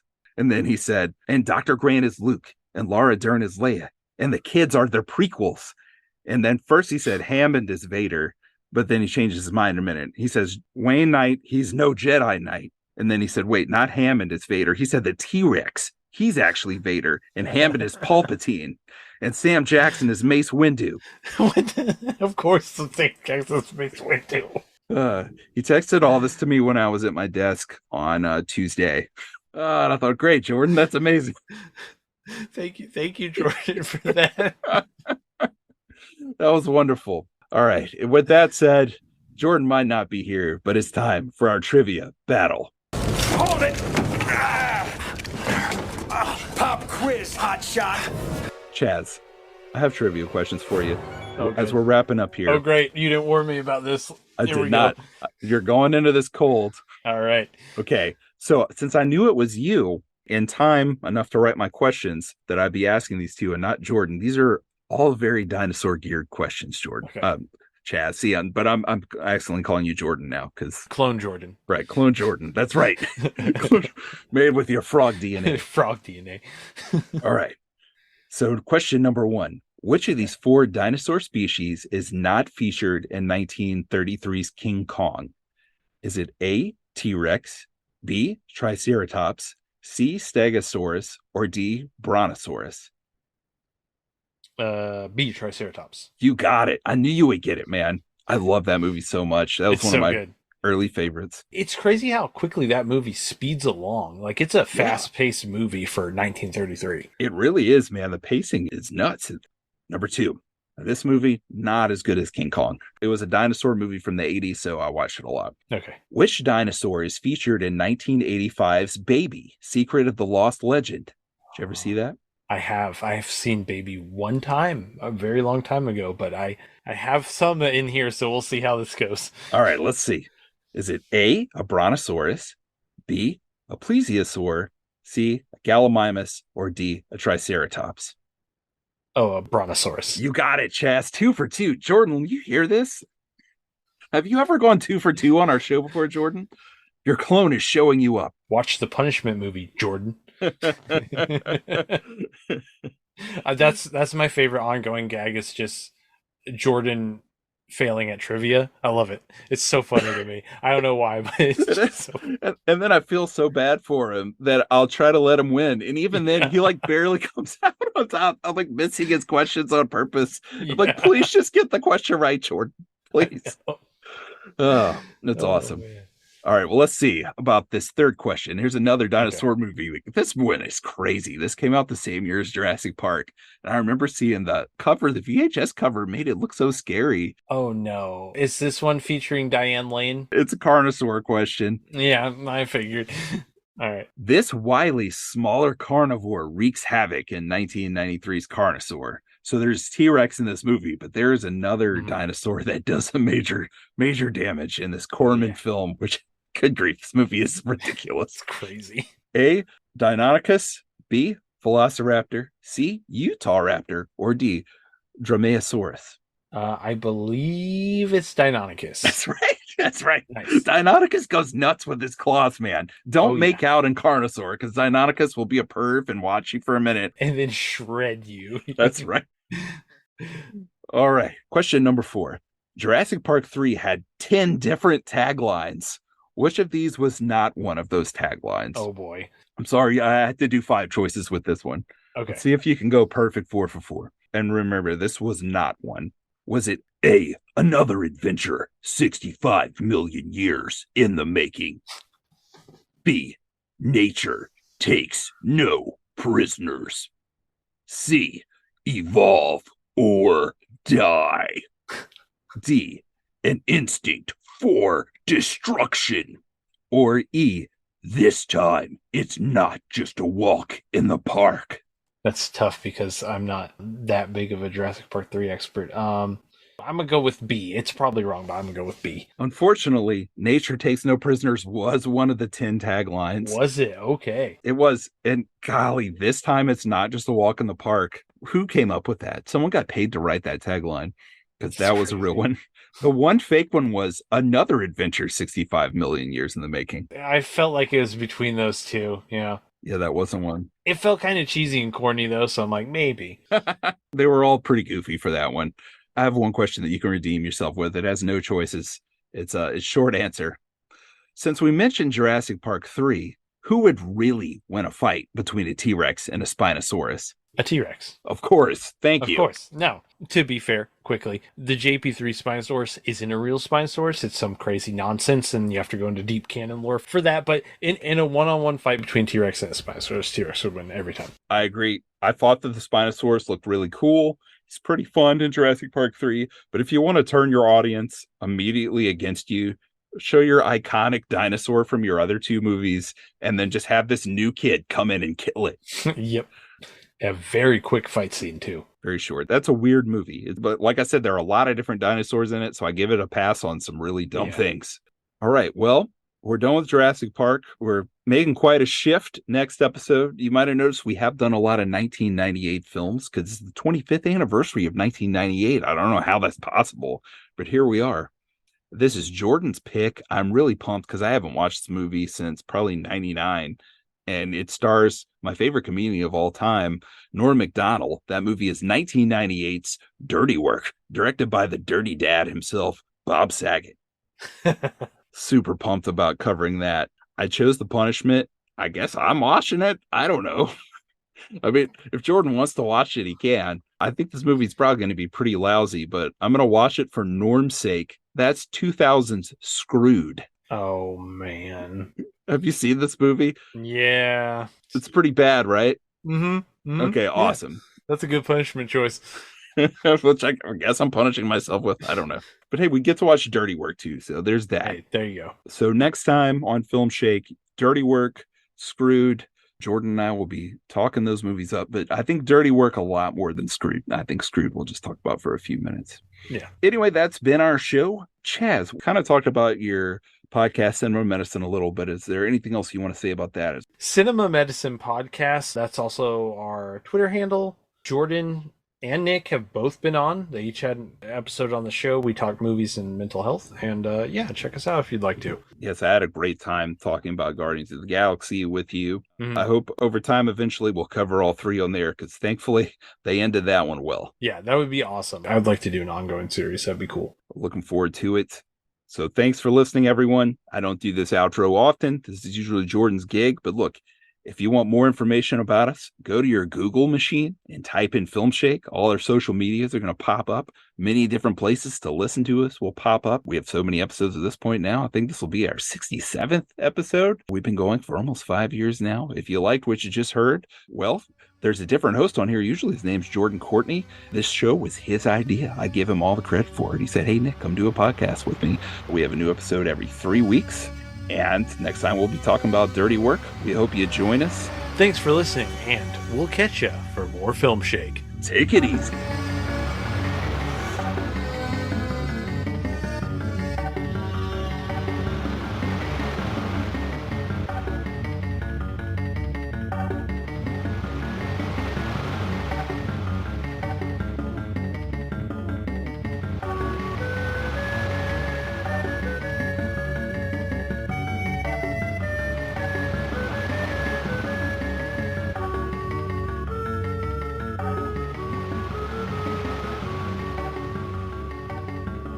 I like going back and listening to it. It's fun. It's like reliving the conversation. Right, man. Podcast, whoever came up with them. What a great idea. All right, I'm going to call that the end.